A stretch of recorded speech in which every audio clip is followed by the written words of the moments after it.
35 feet. It's 3 stories, 35, it depends. One of these days, it's just like Goodies. Well, Goodies isn't residential. I totally say. Is Goodies downtown?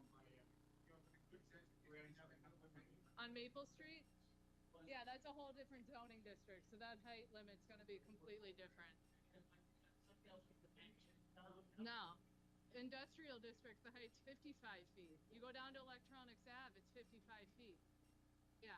Hot Wat, right now, it used to be 50. Tapleyville right now is 55 feet.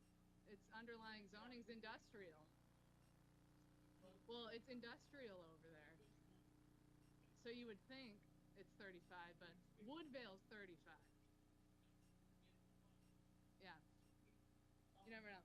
But the downtown, it's based on a calculation of how far back you're set off the street as well. So you can go up a story if you're set back 20 feet, you can go up more than you usually would. There's a calculation. No. God, no.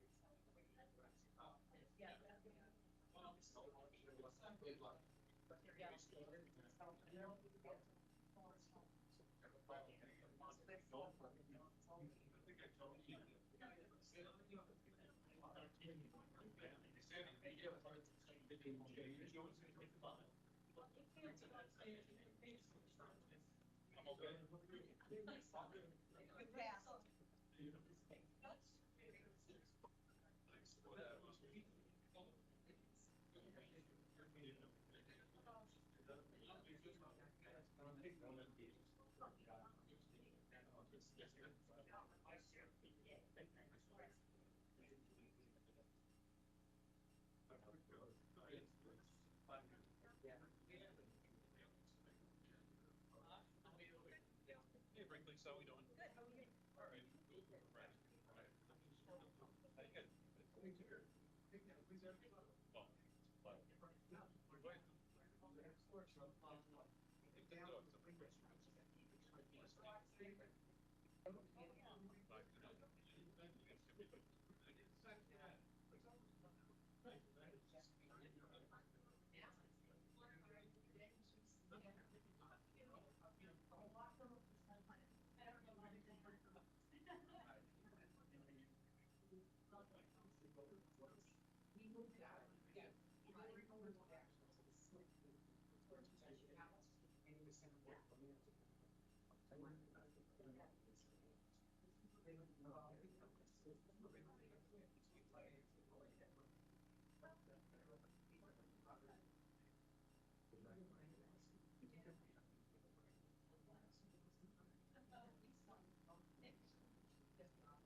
How you good?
Well, but.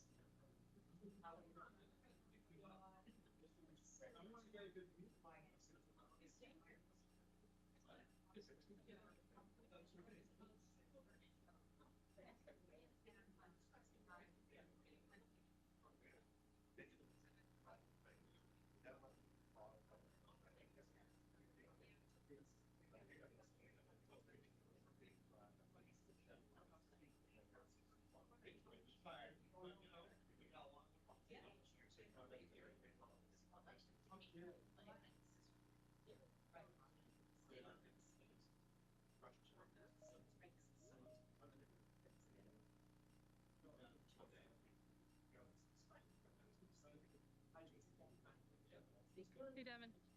Hey. Sit tight. The first one may be a bed. Okay.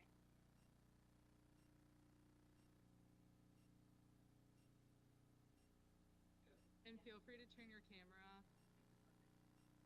Because the whole room, we're just, yeah, there we go. All right. Ethan, if we want to. All right, folks, we're going to get started. If we don't mind taking a seat. Sorry to, I didn't know I was so loud. Thank you.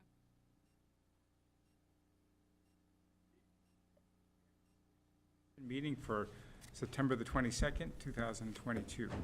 We as a commission operate under the Massachusetts General Law, Chapter 131, Section 40, the Wetlands Protection Act, and Chapter 26 of the Town of Danvers General Bylaws, the Wetlands Protection Bylaw. The order of our meeting, we will let each applicant present his or her request, and then the board will have time to ask questions and discuss the project. After that, we will accept questions from the audience. Because this is a public meeting, it is required by law that you give your name and address before you speak. Although we may disagree on the issues raised, all persons present during this meeting are expected to be civil to all of the meeting attendees. This includes the members of the commission, staff, abutters, concerned citizens, property owners, and project applicants. We also request that you confine your questions to the project and only as it pertains to the Wetlands Act. We cannot handle, nor do we have jurisdiction regarding such things as noise or traffic. All problems not related to the Wetlands Protection Act and the Town of Danvers Wetlands Protection Bylaw must be taken up with the other appropriate boards. Before we begin, we'll have a roll call of the members. Peter Wilson is present. Vanessa Curran is not joining us tonight. Chelsea King. Here. Ann McGill. Here. And Michael Splain. Yeah. Okay, thank you. First order on our agenda is an abbreviated notice of intent, an abbreviated notice of resource area delineation for 154 Water Street, DEP file number 14-1388. The applicant is Wind Development, and the applicant is being represented by... Hi, good evening. Ryan Rosine with Goddard Consultant. Would you like me to just give an overview since it's been a while since we've been here? So approximately 2 months ago, I was here at the first meeting just presenting the project. The commission voted to go to peer review. In that time, they chose DeRosa Environmental, another professional wetland consultant firm. Last week, Tuesday, I believe it was, Mike DeRosa and one of his other members of his office, Evan, met me on site to review the delineation. We made a couple small changes of actually decreasing the size of the isolated wetland down in the center portion of the site, south central portion of the site. And then this past Sunday, myself with Mike DeRosa from DeRosa Environmental, as well as the entire commission, met on site to look at the site and review the delineation as well. And we all agreed with the current delineation. I had submitted updated plans that show the new small isolated area with the flags removed. The banked flags were all correct, and the other isolated area down to the southeast. Does the commission have any other questions? One quick question, the green dashed line? Yep. Is that the 200 from the waterfront? I believe it is. It should be labeled. I can't quite see. Can you? I can't. I can. The other one must be the one. I would think. I believe it is. Yeah, okay. Yep. Yeah. Okay. Yeah. Okay. That's the 200-foot outer. And Ryan, just so you could, for the benefit of everyone here, just point out the two areas of wetland? Yeah. Of Here. Should I use this one? river. And if you can take, Ryan, can you take the microphone with you? Oh yeah. It, Does it on? Yep.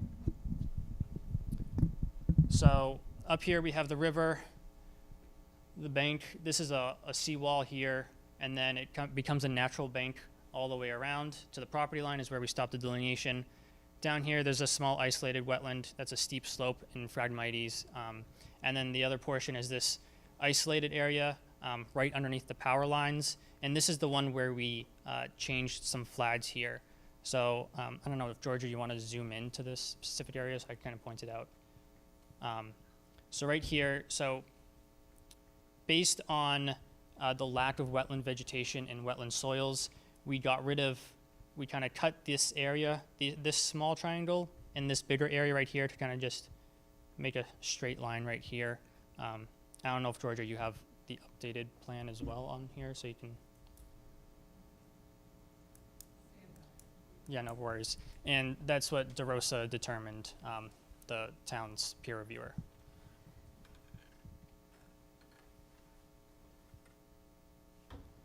Okay, let me just pass it along to members of the board for any other questions. So, Mike, any Just questions? on the area, I think it was approximately 2,000 square feet that you felt was not wetland. Yep. Did you discuss with the original engineers why they felt it was wetland? I did not discuss that. I don't know exactly who in their firm delineated it, but I guess that's what they felt was right.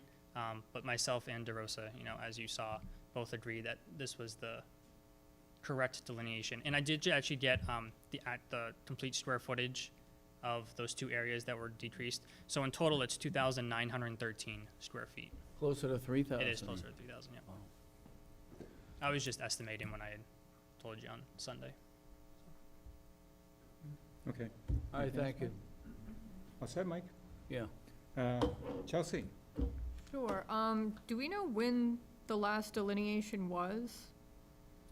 Like the previous one? Like when that was? When Weston and Sampson delineated, Yeah. I think it was, I'm not completely sure, I think it was March or April of this year. Of this year. Okay, Yeah. okay. Yep. Just 'cause I'm curious is there any chance the drought we've been through could have impacted like the loss of vegetation or? No, we don't Good think so, and question. I think Mike kind of pointed to that as well on the site visit, Yeah. that it's 'Cause unlikely. that every something little that. like core sample we dug up, it was dust. Yeah. So it was hard to really tell. It was a little bit harder to tell, but, from his expert, what he thought. I'm not sure if he was, or Evan are able to be on. I'm not sure if are they on or no? They're not here. Yeah, okay. All right. Yeah, that's all I had. Okay, Ann? No, I'm fine after our site visit. Okay, so just, the reason I asked for, to point out the wetlands, is just to point out the fact that we don't have a lot of jurisdiction here. Those two wetland spots and then just the distance from the Right. the river bank. Yep. And that's just for anyone of the abutters that I'm sure have questions. So that being said, I guess I'll open up the floor to anyone in the public that would have a question.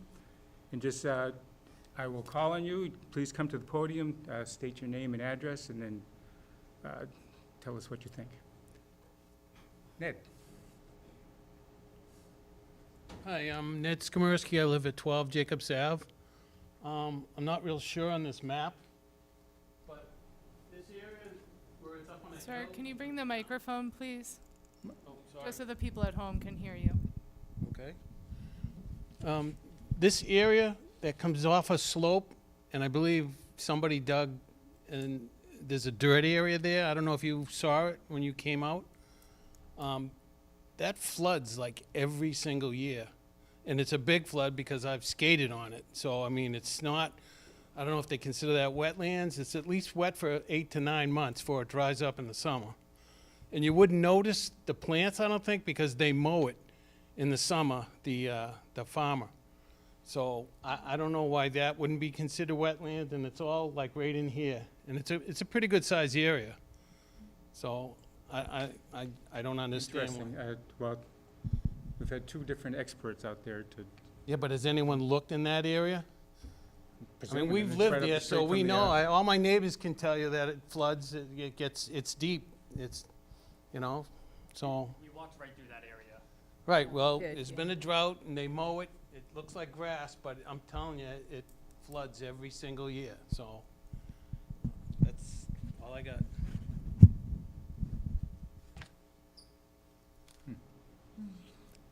The fact that it floods, I'm gonna ask Ryan, the fact that it floods, does that suggest it could be a wetland, or just that it's Not- flooding? Yeah, not necessarily. A wetland has to have the hydrology as well as a predominance of wetland vegetation. And so if it doesn't have one of those two, it has to have both. It has to have more than 50% of wetland indicator plants and either hydrate soils or other indicators of hydrology. Yeah. So just because it floods in that area, I mean, that whole area is a slope that slopes down to that isolated wetland that we have delineated. So, And did you do bores in that area as well? Yeah, no, we did not. so the determination there was based on, he said it was mowed, so what would you have based it on? Well, Yeah. vegetation, Yeah. the slope. If that whole area, as you can see on the topography, the whole area is sloping Soils. down that way. You can take soils, I mean, have done soils kind of throughout that area. And based on vegetation, it's all upland plants.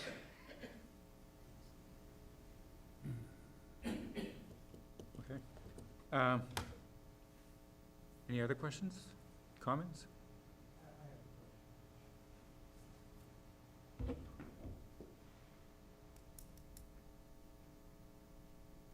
Yeah, Alan Fiorenti, 18 Jacobs Avenue. Over here, this is the wetlands. Yep. They decreased the size of it because they investigated it. The majority of the neighbors who live on Jacobs Avenue on this side have been there for over 40 years. I've been there for 42, and the rest of these people have been for. This is the smallest that's ever been, because we're in a drought and the water dried up. So as soon as the rain comes back and stuff, that area is gonna increase. We know we've been there for 40 years, all these neighbors, and the only reason that they made it smaller now is because we're in a drought and the water decreased. Okay? Thank you. Can I ask a question again, a follow-up? Yes, you may, Mike. Go A ahead. follow-up question, what's the impact of a drought on, if you have a 1 or 2 month drought where there's no rain, how does that impact being able to determine where the wetland actually is? It doesn't really impact it at all. It doesn't? No, No. no, because as you saw, so the that wetland that we delineated, it obviously holds a lot of water in the spring, that area. As there's wetland vegetation there, there's ponding up to 8 or 10 inches. You can see the staining on some of the trees in the northern section where it's, forest. There's cattails all throughout there. There's a lot of wetland vegetation there. The surrounding area, there's no wetland vegetation. And even if it kind of floods once or twice a year, doesn't mean that it's a wetland. And Mike and Evan from DeRosa both we watched everywhere. And they, they're the experts that you guys hired. And so, Does anything become a judgment call where, well, maybe it is, maybe it isn't, I'll go with it isn't? no, it's all based on science. It's all based on the BVW, the Border and Vegetated Wetland Delineation Manual put out by Mass DEP, and that's what we follow.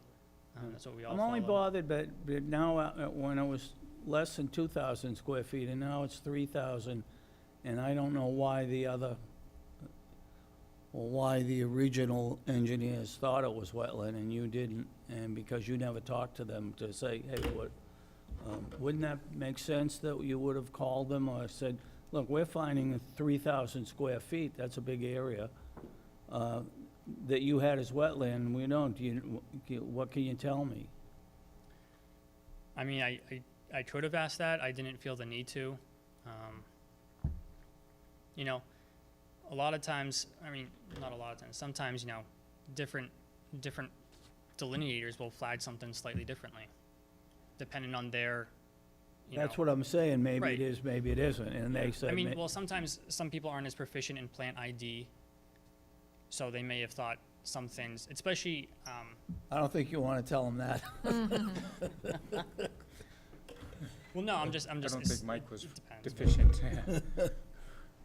I don't know who the delineator was. I just know it was from somebody from Weston and Sampson. Could we find out, I'm curious, could we find out why they thought it was wetland? Absolutely. Yeah, I'd like to know that. They can check in with them. Because it's a bigger area than we originally told.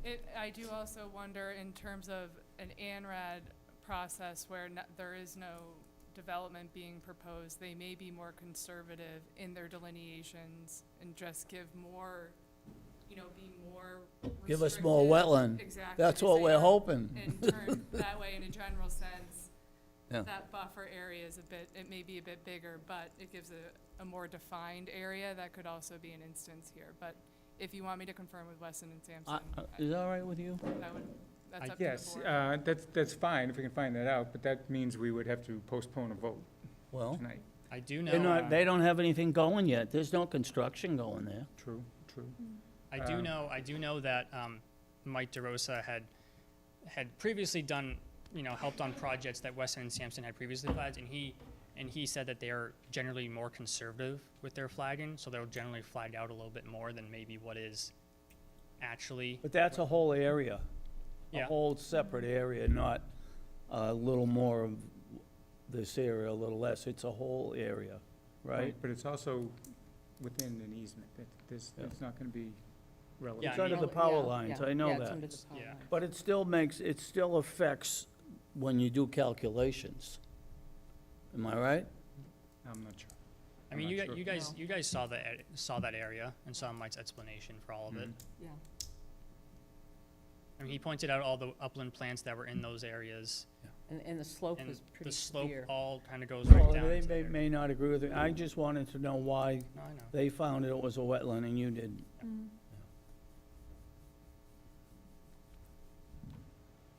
Okay. Who's next? Any other questions, comments? Go ahead.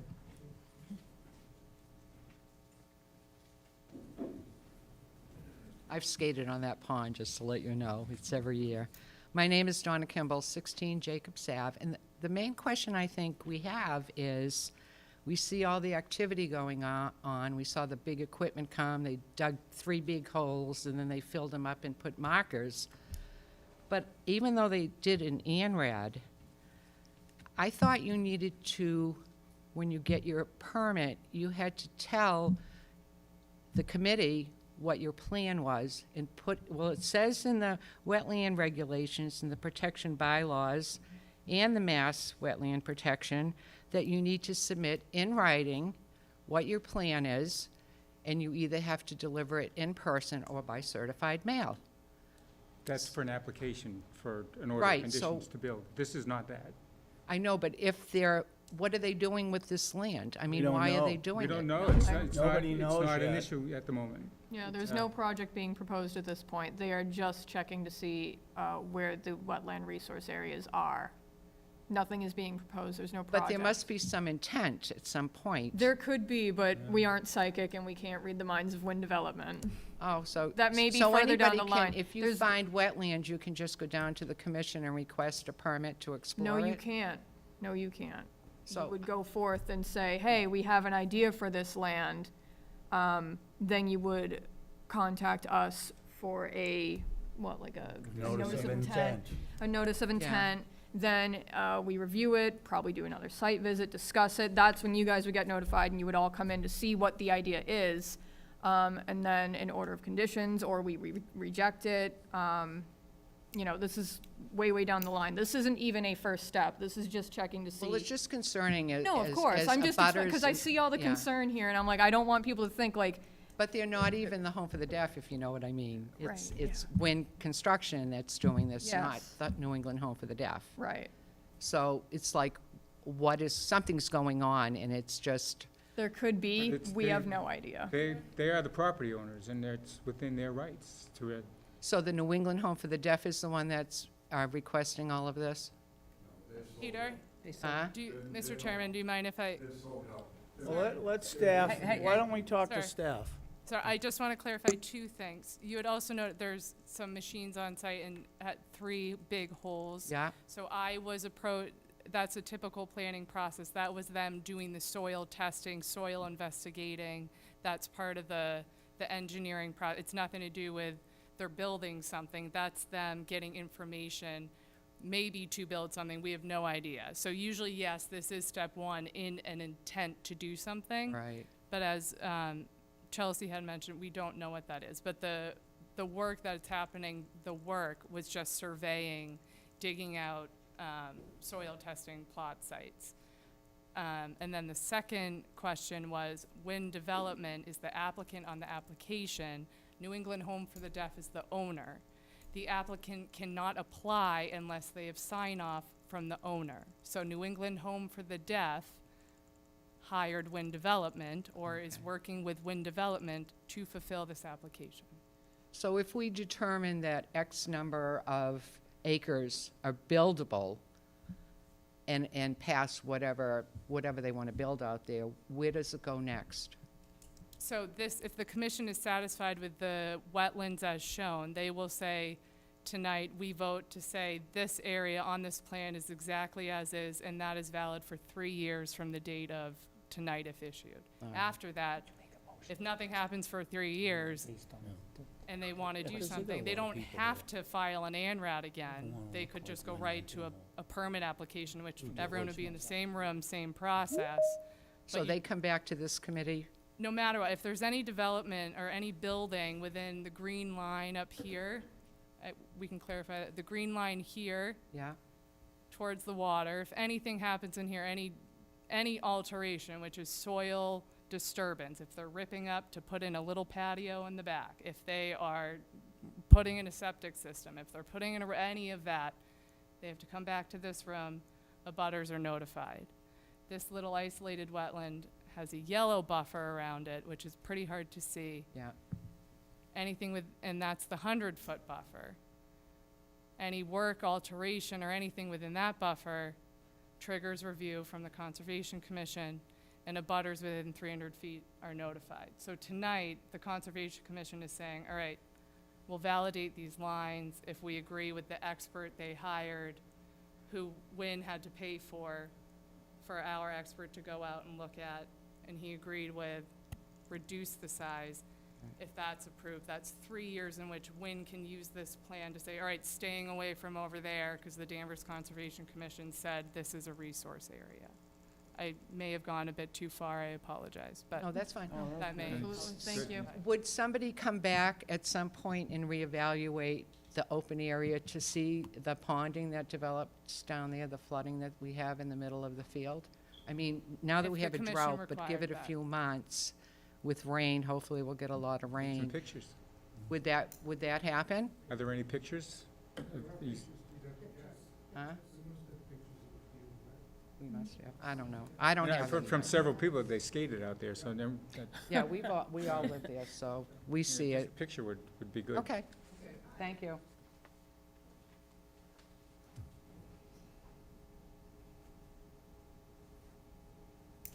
Anyone else? Ma'am?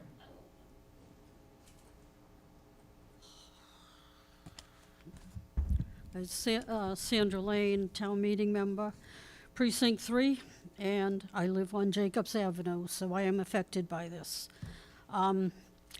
There were supposedly 2 surveys done, one by Wynn and one by Danvers, the town. I thought Wynn said that they could do their own survey, but that was never done by the town? I'm not sure what you mean. The Town Engineering Division did not do any surveys. The Conservation Commission hired their own wetland Okay, expert that Wynn paid for. It was at Wynn's expense that our expert was hired. And they went out there together with the gentleman behind you, Wynn's expert, and they walked together to talk about the lines shown on the plan, and they were in agreement. so the town never did their own survey? The town never does their own survey on private property for private property interests. Okay, thank you.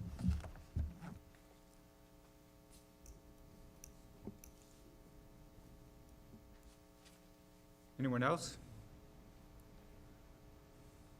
I do want to clarify, the town expert delineated and did a wetland review of the soils, but they did not do an engineered survey looking through and making marks of side setbacks, but the Conservation Commission's wetland expert, Michael DeRosa, went out and conducted his own soil auger testing sampling. Just want to make that clear. Yes? Mrs. Skamersky. I'm Ruth Skamersky from 12 Jacobs Ave.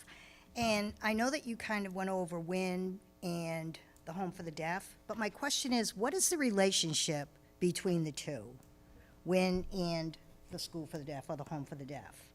You know, I could, We have no idea. speaking as a lawyer, it may be that Wynn says, we'd like to buy this property, this is a P&S, but we have some contingencies, we'd like to do some testing, we'd like to know where the wetlands are, and based on if everything goes, so they, you know, so they're not buying it. It could be that, you know, and it could be, so New England Home for the Deaf, let us go forward and file some papers and let's see what happens. And if it came back, oh, there's wetland everywhere, you know, we'll withdraw, forget the, you know, you don't know. But it could well be that, because that happens a lot, you know.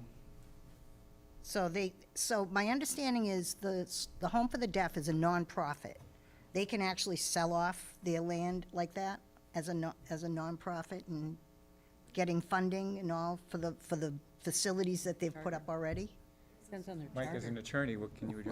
I think we should stay on the No, I don't see why ANRAD. they couldn't. Yeah, no, we Mr. should stay Chairman, on I the think we should, They do that all the Focus on the time. end. Yeah, it's, that's probably not relevant to the Yeah, whole it's not discussion. really. It's a little out of our depth. What are you getting at? That they shouldn't be selling land, or they, Well, we're all very concerned as to what, something's going on. Clearly, there's something Yeah, going yeah, on. yeah. So we're all very, very concerned, being there for 40-odd years, what is going on in the backyard of, of our street, and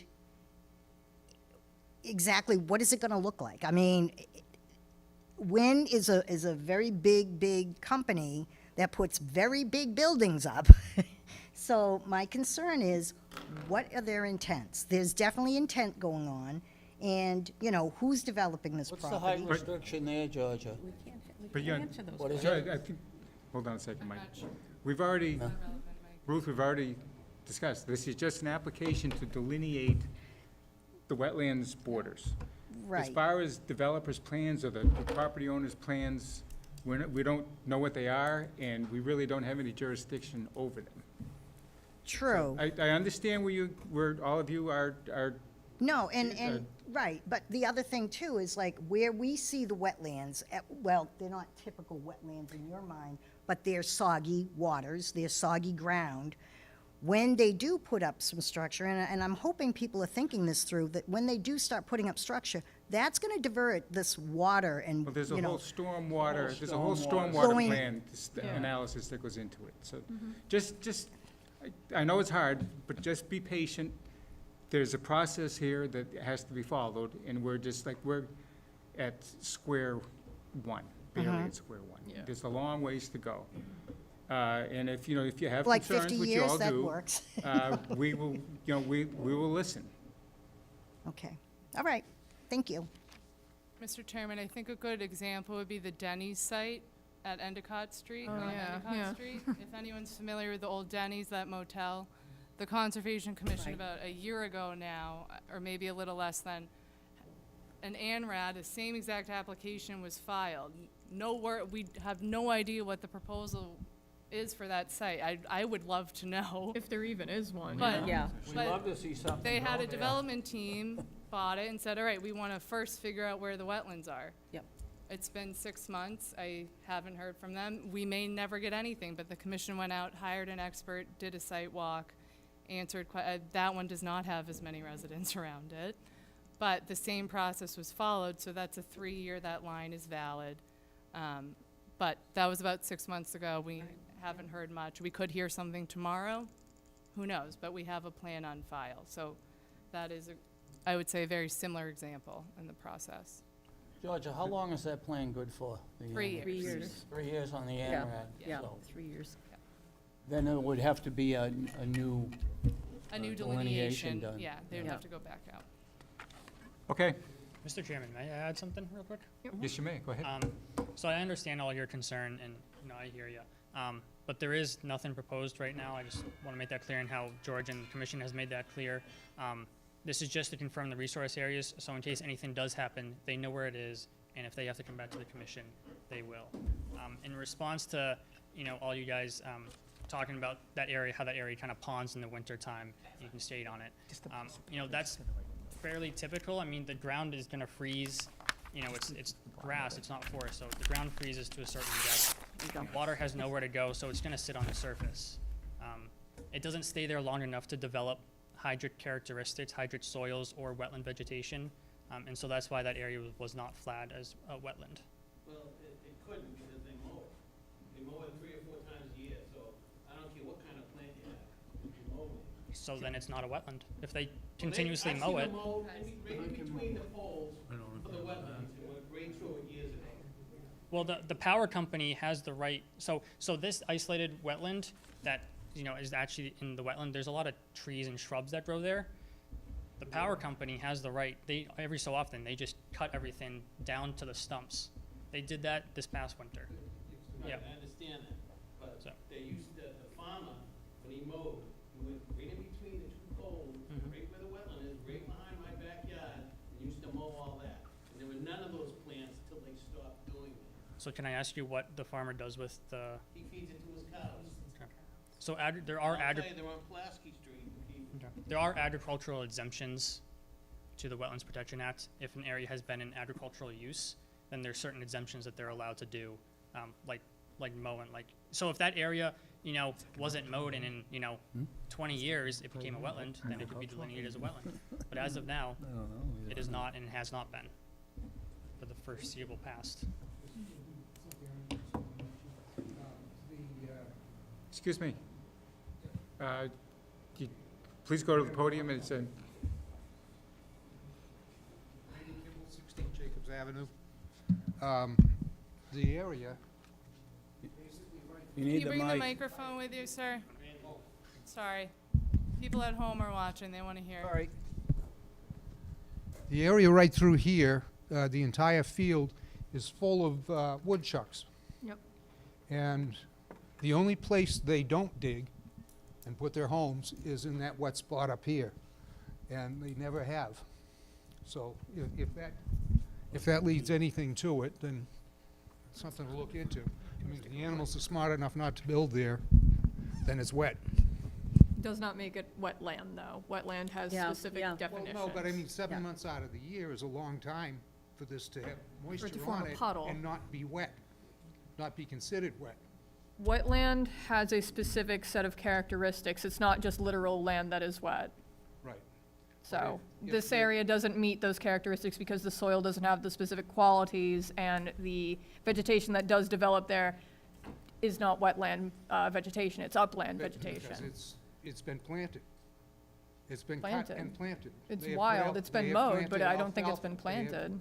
They have planted alfalfa in that field Okay. over the years. I mean, we've been watching it for 40 years. Okay. I don't know the last time they planted it, but that was the case.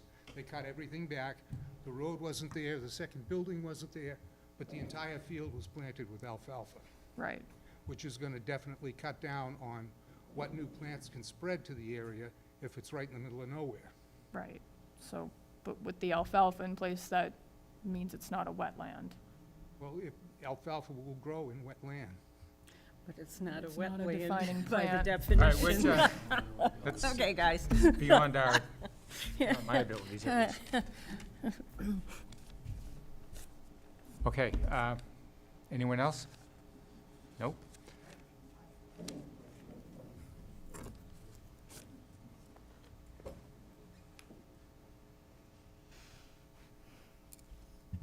Maybe I'm a little confused and it might have been cleared up, so let me just ask the commission this. Oh, Alan Fiorenti, 18 Jacobs Avenue again.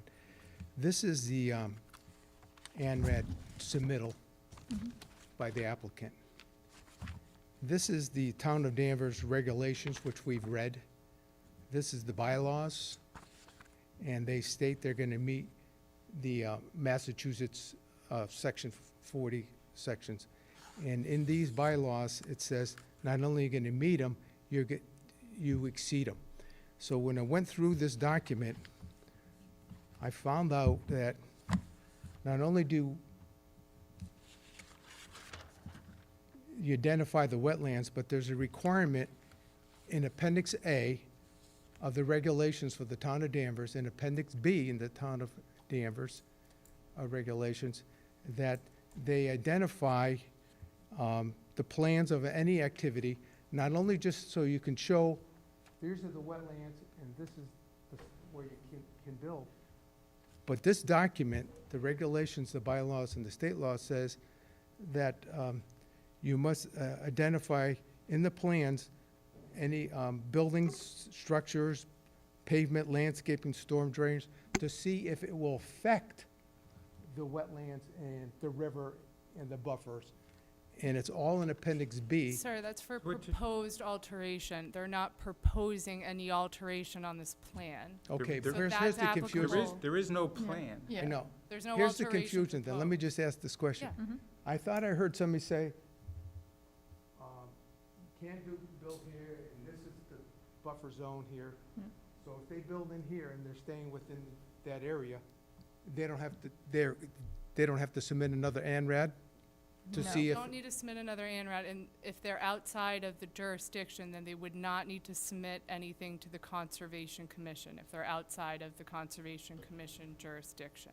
so if there's the buffer from the river, and there's the buffer here, and this is the power line. So if they're in here, they don't have to come back to you. It's not in commission correct? jurisdiction.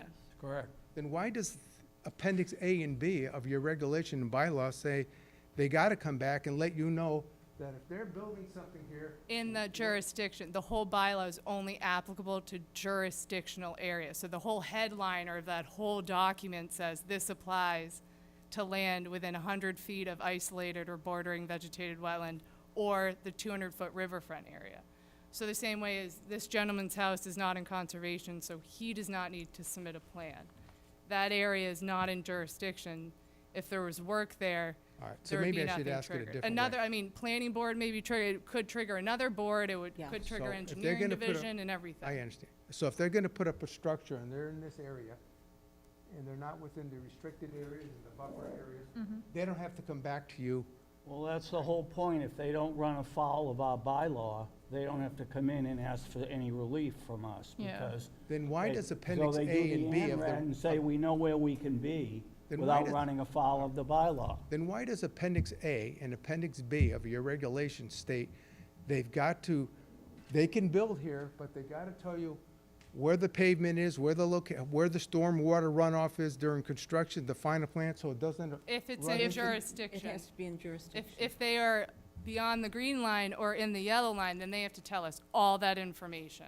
Well, they will be if they're building and putting soils and having rainwater and. We don't storm- know what they're building. So then they would tell engineering all that information. And stormwater and, Well, the I'm zoning just saying, board, in your yeah. Appendix A and B, it says that they have to. In our jurisdiction, they need to tell us all of that. I don't think the commission would not want to know the information of non-wetland inland development. They would have to review every development plan in town, every residential and All I'm commercial saying development. is, the bylaws, if you read A and B of your appendix. They it wrote sa- them, sir. Well, good. And Then it does say they're that, ignoring what Georgia had said, that if their plan falls within our jurisdiction, then they have to submit a plan. If their plan is outside of our jurisdiction, they do not have to deal with us. They deal with other And- boards. And yeah, there are other your boards that get regulations, A triggered and like B, this. do not apply. yeah, well, if I go to the other boards and say, well, gotta shut that off. Sounds like the Queen's funeral. So if you read Appendix A and B, and I know what you're gonna say, because you've said it 3 times to me, and they show the structure and the runoff in the parking lots or whatever is running towards the wetlands or to the river, and we say to the zoning board or whatever board, they're gonna say, that's not our responsibility, that's the Wetlands Commission. That's what they'll probably say to us, so. That would probably come under stormwater, wouldn't it? Stormwater management. Yeah, Plan management. The town engineer would thoroughly review that, and it would trigger stormwater standards under the Massachusetts environmental standards. If you look at the DEP, they have 10 stormwater standards that they would have to follow if triggered.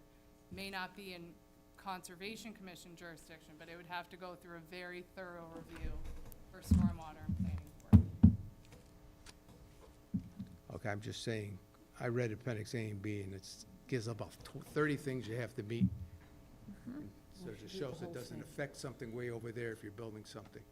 That's Yeah, all. otherwise we would have to review every project in Danvers, which we don't. But you know what, this has been a good primer for Yeah. everybody. I It think. does I say really in do. Appendix B, A, and B that it has to be done in an ANRAD, so. the jurisdiction. I know.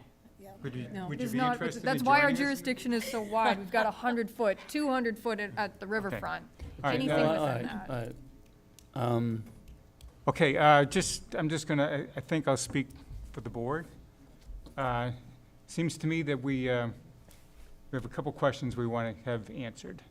One was the, why the difference in the wetlands delineation, why the, who is it, Weston and Sampson? Had it so much bigger, so if we can get an answer on that. And then, maybe we can just investigate this, what they're, are saying are wetlands there. Yeah. If- We if just we're- ask both of them, is Mike still on a retainer for this project, or how does that work? Yes. Let's just get an opinion from both. I'd like to make a motion then that we continue the hearing. I mean, there's no ongoing project, so there's no pressure, there's no Yeah. hurry, where sometimes people come in and, we have to go to the planning board next week, we need you to rule today. We don't have We don't, that here. yeah. There's no, Yeah. we don't know what they're doing, so I move that we continue this to our next scheduled hearing. Is that all right? Does that work for the schedule? Is the applicant agreeable? So I would prefer, based on our site visits, based on Mike DeRosa, your expert, that I would request the commission to issue an ORAD at this time. You want us to vote now, even though we're asking for another date? Because you might not like the vote, but that's fine, too. Well, so I mean, your questions are of the past delineation. But you can't answer them, and I asked you why, if I was out there and I saw 3,000 square feet of wetland, and I didn't think it was, I think I probably would investigate that. Yeah, so myself at Goddard and Mike DeRosa investigated that area and determined, No, I mean, I would have Ah. investigated why the prior, why the applicant, usually they don't want to give you any wetland, they gave, delineated 3,000. I made the motion, if he wants to vote now? so I mean, unless you're gonna vote unfavorably based on, Well, that's the chance you take. well, I mean, Look, you Based on- don't based have on- a developer doing anything now. I You have know. nothing to lose by continuing, but you do by not, my opinion. right, but wind development is, they would like the ORAD, so they were kind of Yeah, expecting it I'm sure they tonight. would. Right. Yeah, but I think there are questions that we need to have answered, so Okay. I don't think All we right, would then I approve. guess in that case, I'll allow it to continue. All right. Okay, the motion's been made to continue to our, have we determined that October 13th is feasible? It's 3 weeks, right? So We need a second. Hmm? We need a second. we need a second on the motion. I'll second. All in favor? Aye. Aye. Okay, so we're continued to answer those two questions until the 13th of October. Okay, and just to confirm, it's why the delineation is different from Weston and Sampson. What was the second one? Just the Pond area neighbors there. are saying that they think that Right. another area is wetlands. Okay, so and- are they gonna provide any pictures they have, and will you submit that to Georgia, and Georgia, would you mind submitting that to me so that I can kinda, as well as Mike, and let Mike look it over as well? Okay, not the day before the hearing either. Yeah. Right, and, well, someone from the neighbors, I mean, you have to commit to get us that picture, pretty quickly. Let's have a please. spokesperson there. That's fine. I think I already have one. Okay, Thank you. thank you all. Thank you, Bye. Ryan.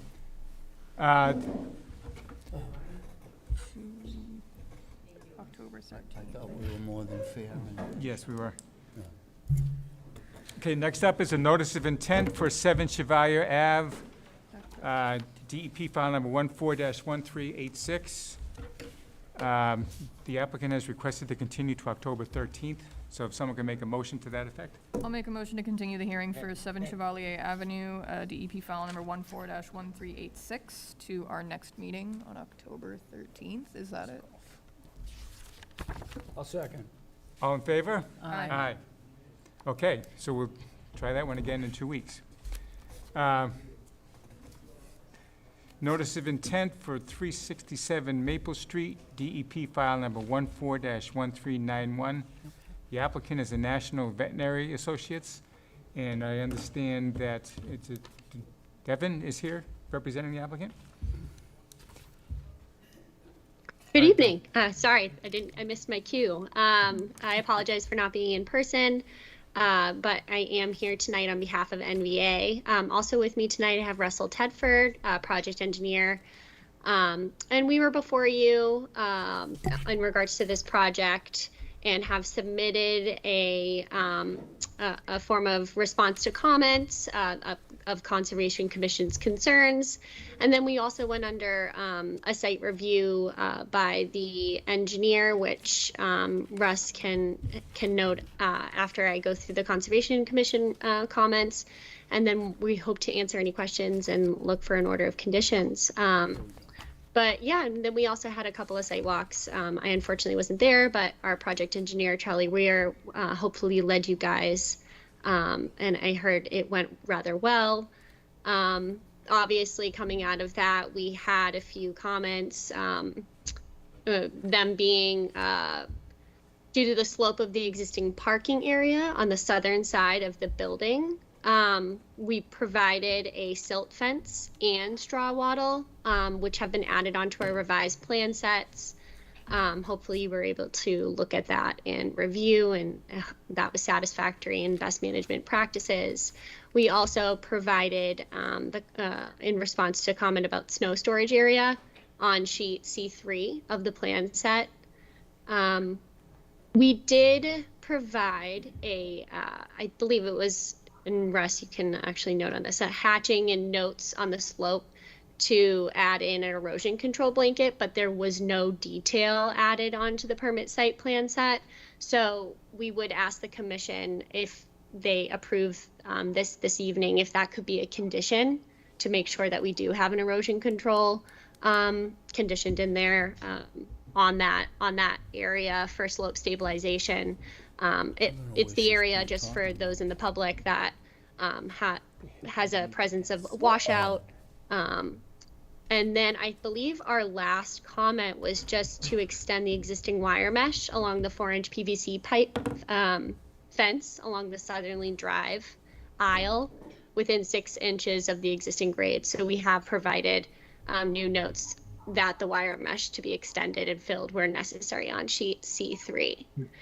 So that being said, Russ, do you want, or I guess the commission, do you want to run through the comments that we received and have Russ do that? Or did you have any questions that you wanted to ask me now? I have one quick question, Devin. The height of the wire mesh fence behind the white fence, is that gonna go down to grade, or is it 6 inches above? I'm not sure if I heard you. Russ, do you? Yes, and for the record, Russ Tedford with Hancock Associates, civil engineer. On the plan, it is called out to be 6 inches above grade, not down to the existing grade. If I'm not mistaken, wasn't that a request that we wanted it down closer to grade? Just because we don't want trash getting underneath there and down into the wetlands? I think when we were there the other day, we mentioned that to Charlie. Yeah. Okay. Is that something that the commission could also condition, or is that something that we would have to change the plan? I'm not too sure in regards to due process. We could just make it as a condition, yes. No, just to be Right. clear, what fence are we talking about? So As on we're the- going down the driveway? Or as you come up off the street up to the parking lot, there was a fence on the left. On the left, And then there's the hill that went down into yeah, the wetlands. and there was some washout. Yeah. Yeah. Right. So But that's behind that, what like, this that erosion white control fence, is there was supposed to some address. wire fence Yeah. behind it. But if you look, it didn't reach all the way to the ground, and we were Yeah. getting like That's right. stuff washing off, and the pavement was starting to crumble. Just, you wouldn't want So, trash. we would like it to go down to the Yeah. ground. and Are they catch that. doing repair in that area too? I think that was brought up, Yeah. that was mentioned. No, I think that's coming out. Isn't it the border of the, We'll have Devin answer that. Yeah. Yes, so if you, is the plan up? I can't see. Yeah. You guys want to Sorry. pull it up, or would you like me to? If you could, Georgia, that would be great. I can do that quick if you want to. I have to drive. And then Russ, you know what the area that they're talking about too, right? It's they're putting in pavement there, correct? They're taking it out and then redoing that area. Yeah, the Yeah. restoration area that's Yeah, down the slope a little bit, yes. And that's reflected in the plan, okay. yep, that area right there. Thank you so much. Were there any other areas? So of basically restor- what that's gonna do is we're gonna remove the pavement that's in there, and then we're going to be proposing mitigation.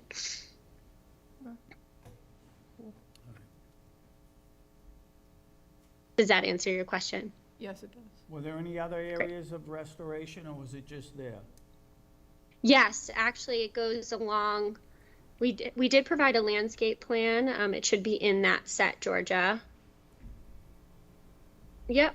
So we have our major landscape there just because of that erosion issue. And then we also have mitigation along Maple Street on the other side where down there that enters into the 35 and the 50. Yeah, right. okay? Yeah. Mike? That's, all set? yeah, I'm all set. Chelsea, any questions? During our site walk towards I guess you could call it the rear, towards Maple Street, towards Old Maple Street rather, we found what looked like an old driveway, just some paving that was getting grown over. It was mentioned that that was going to get pulled up. Is that reflected on the plan too? Is Old Maple Street? Yeah, on the bottom. Is Yeah, on that- the bottom of this plan. Right. Yeah. Yes, right there, the concrete. Yep, so that'll be removed, and as Okay. I said, that'll be then landscaped accordingly. Cool. All right, that was the only question I had. Good point. Okay. Just curious, because it seemed like we found it on the site visit. We didn't know it was Yeah. there before. Right. There's a lot going on there. Okay, Ann? One question we didn't ask, that because it's such an obviously steep driveway, in terms of maintaining, de-icing and moving the snow, what exactly do you use? Because we know that the wetlands are right next to that driveway. Is it salt or some other type of ice reduction here that works for you and won't No, kill that's the a good wetlands? question. Yep, Russ, do you want to answer that? I can try. I mean, so it's ultimately up to the owners, and typically sand, salt Yeah. might be used, but I'd imagine that would be something that would be outlined in an order of conditions where Right.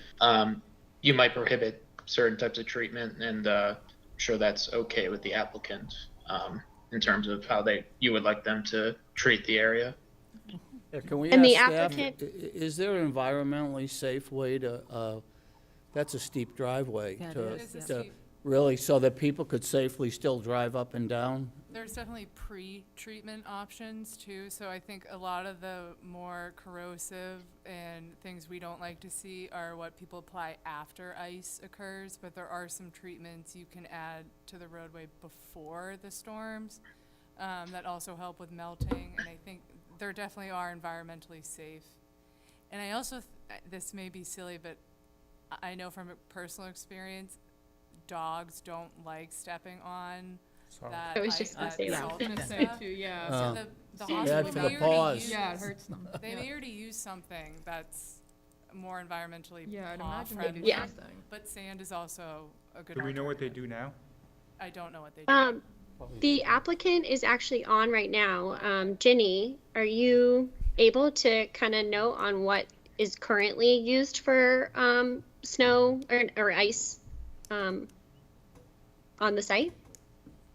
Devin, I can definitely get that response back for you. Okay. We had a mild winter last year, and I wasn't with the hospital the year prior, so it's been a little while, I think, since we've had to leverage, but definitely in agreement, we don't typically salt at animal facilities.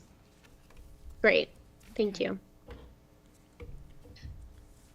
No, That's that's all. it. Yep, thank you. All right, I'm sorry that I missed this in probably the previous presentation, but I know at the site walk, we didn't talk about snow storage. So could you just enlighten me as to where they do store the snow? You think they do though, and store it at all? Yes, so, George, if you could pull up the revised plan, sheet 3, does have areas that are demarcated. That's my second question. And I believe all areas are outside of the 100-foot buffer. Typically areas where it can fit in between at the parking edge and in between the trees that are proposed out there. So down by Old Maple Street, Russ? Yeah. Yeah.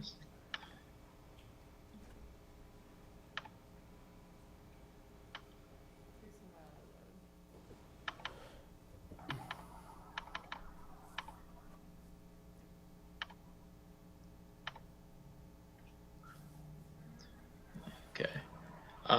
Just I guess one sheet. Okay.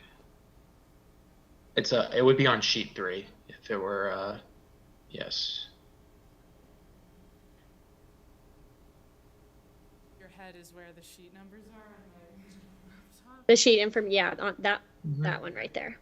Layout of materials.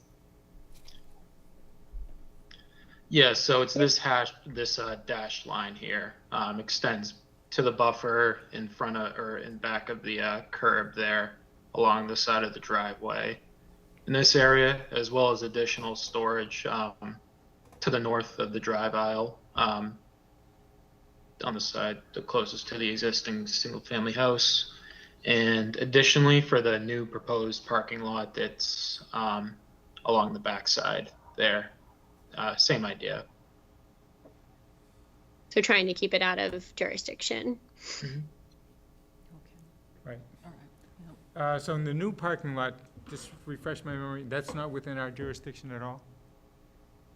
Nope, Like the little just the entrance corner. there. Yep. Just the Okay, and space there. you'll be storing snow outside of our jurisdiction? Yeah. Correct. Okay, now that's, between the new parking lot and the street, that's not any kind of wetland in there? No, it is not. I checked that out during the delineation process, so. Okay. Okay, so it seems like they've answered our concerns. So is there any comment from the public? Hearing none. Okay, if someone my personal opinion is we should issue an order of conditions. I'll make a motion. Do we want to add a special condition about the salt not Yeah, I'm doing gonna do that. Okay. Yeah, well, there's probably 3 conditions.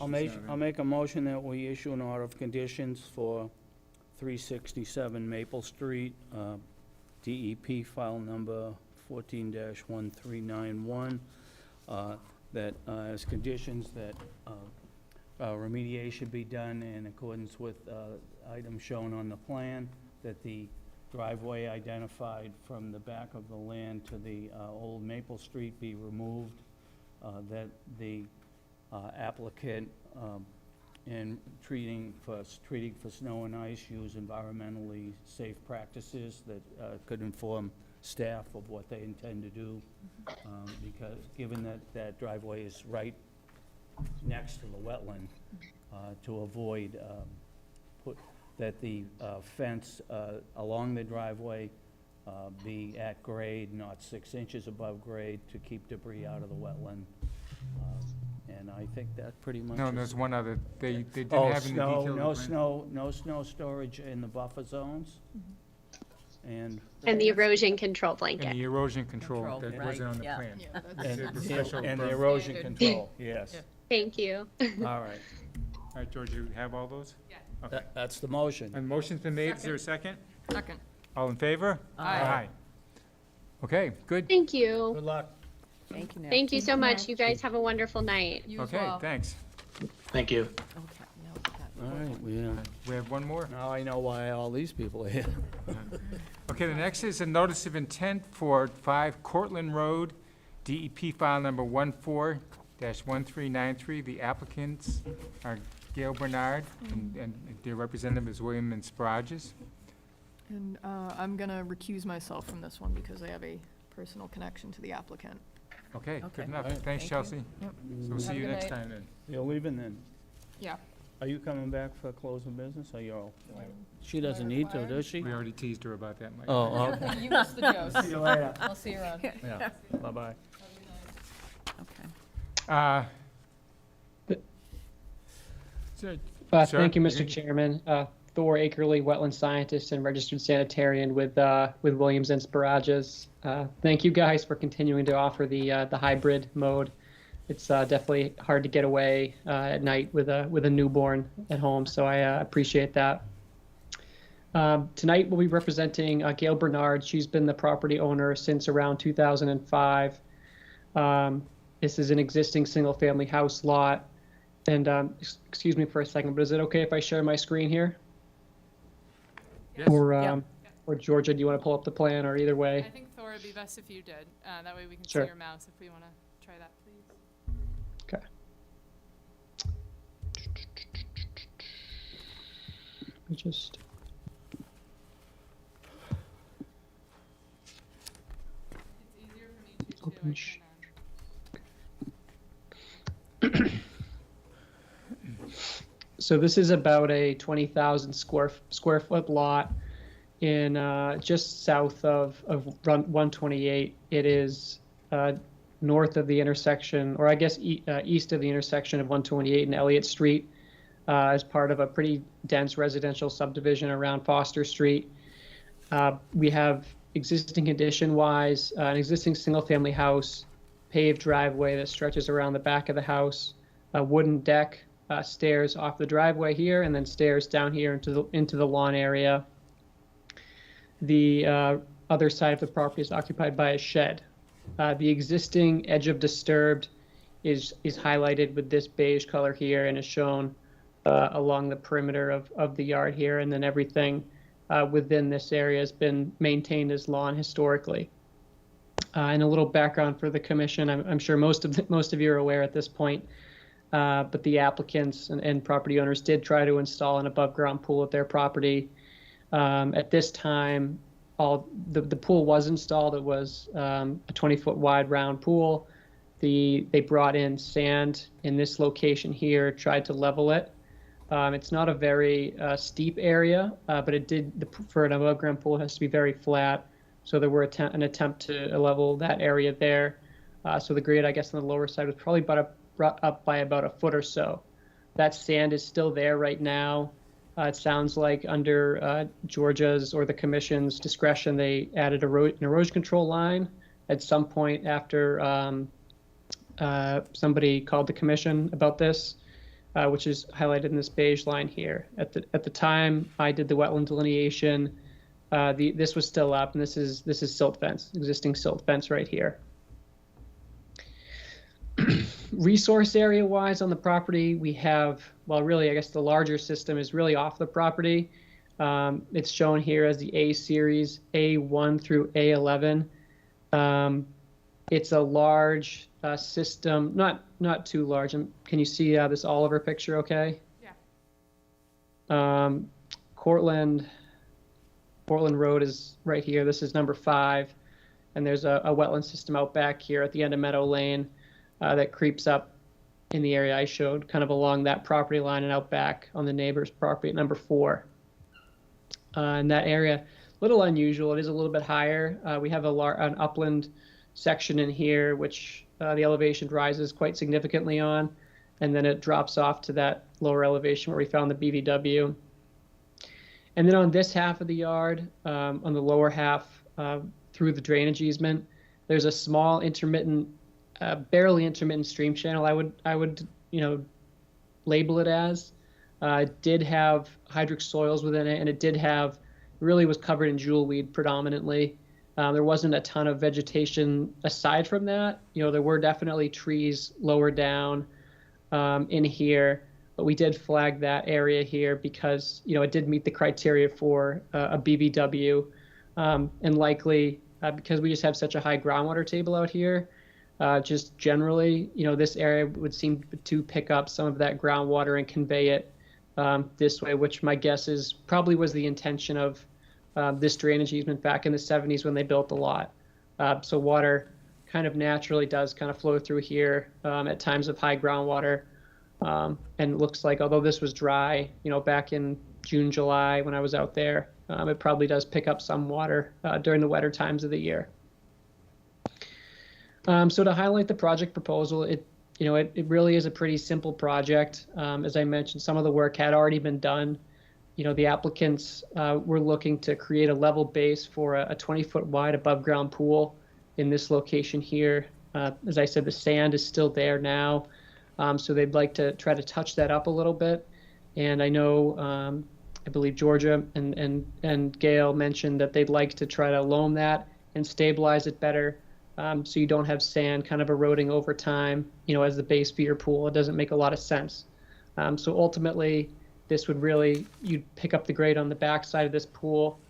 And again, I know it's kind of hard to see the existing, elevation here, but we really have a 93.7 elevation down here, and then the 94 is right in front of it. So really a minor change in grade, and most of the grading's already been done, but you can see it's even over here where grading wasn't really done. You have the 94 that kind of cuts right through that area anyway. So it's not a very steep area, not an area where they'll need to bring in heavy machinery, most likely, to do any of this work.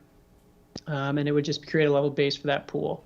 And then, as I mentioned, they would loam and seed the base of that area for the pool installation, or at least the slopes of it, to make sure the pool is stabilized. And they would like to remove 3 steps off the bottom of the existing deck and create a little platform patio, raised patio type of pool decking here, just for access to the pool, since it's an above ground pool. So that'll just serve as really just a living space or occupational area for the pool use.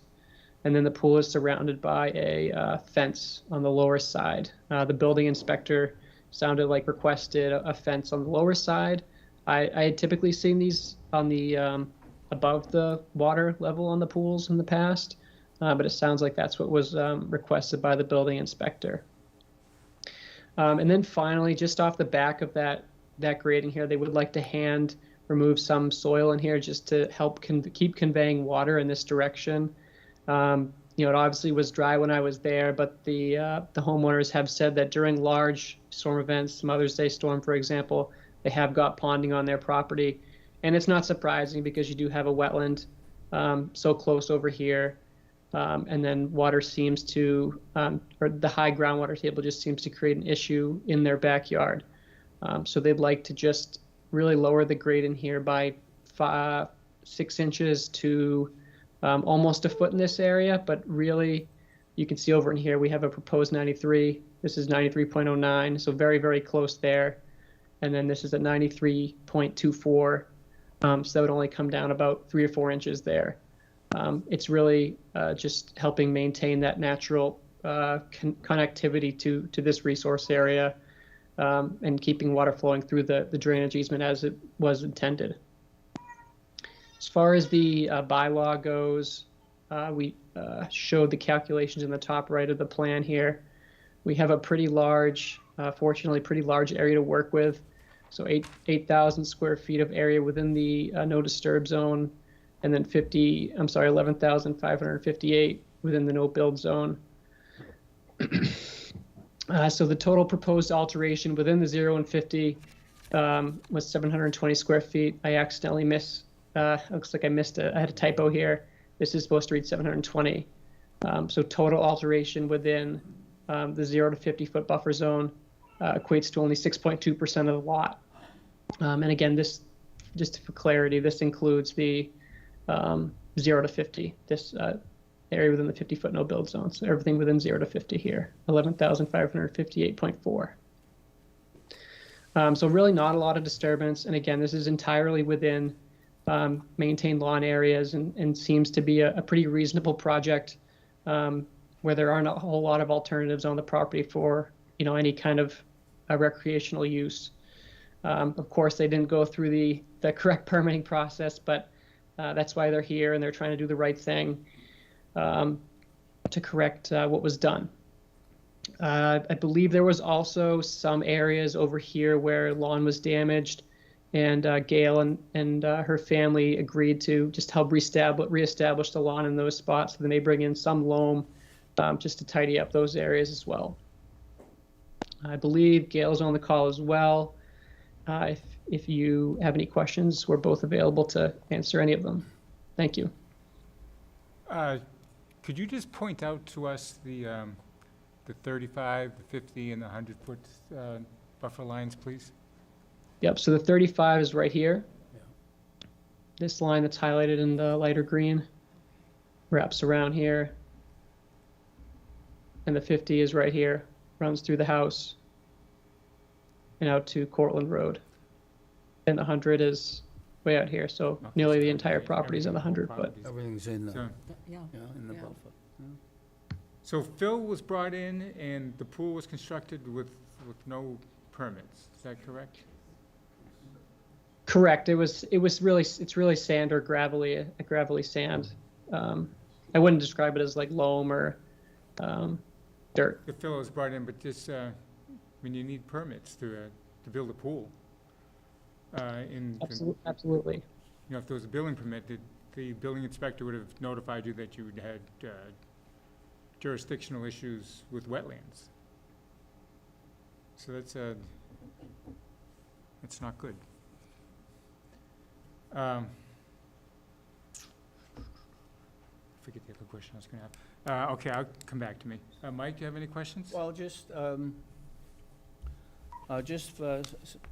Georgia, you saw the plan, the calculations are correct on the percentages of alteration? Yes. And they're well within what we allow? They're in the allowability, that's Yeah. But they are asking for a waiver. They are asking for a waiver for alteration. Correct. as shown.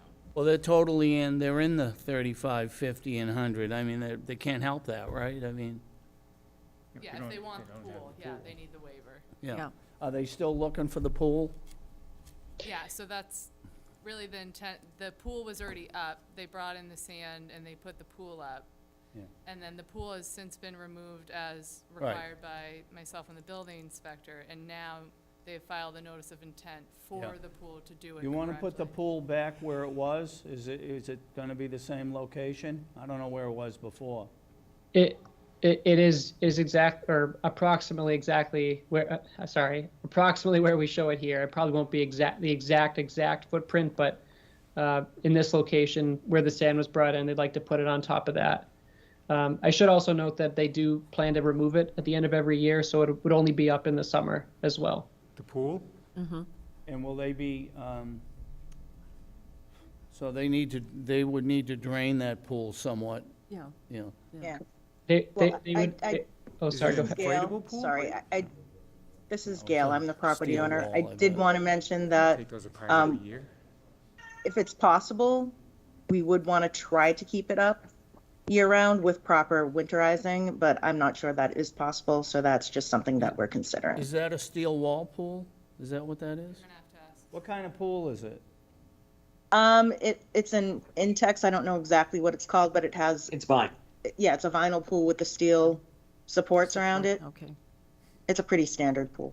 Right, so I mean, that's, With a My experience is steel it's- wall or whatever?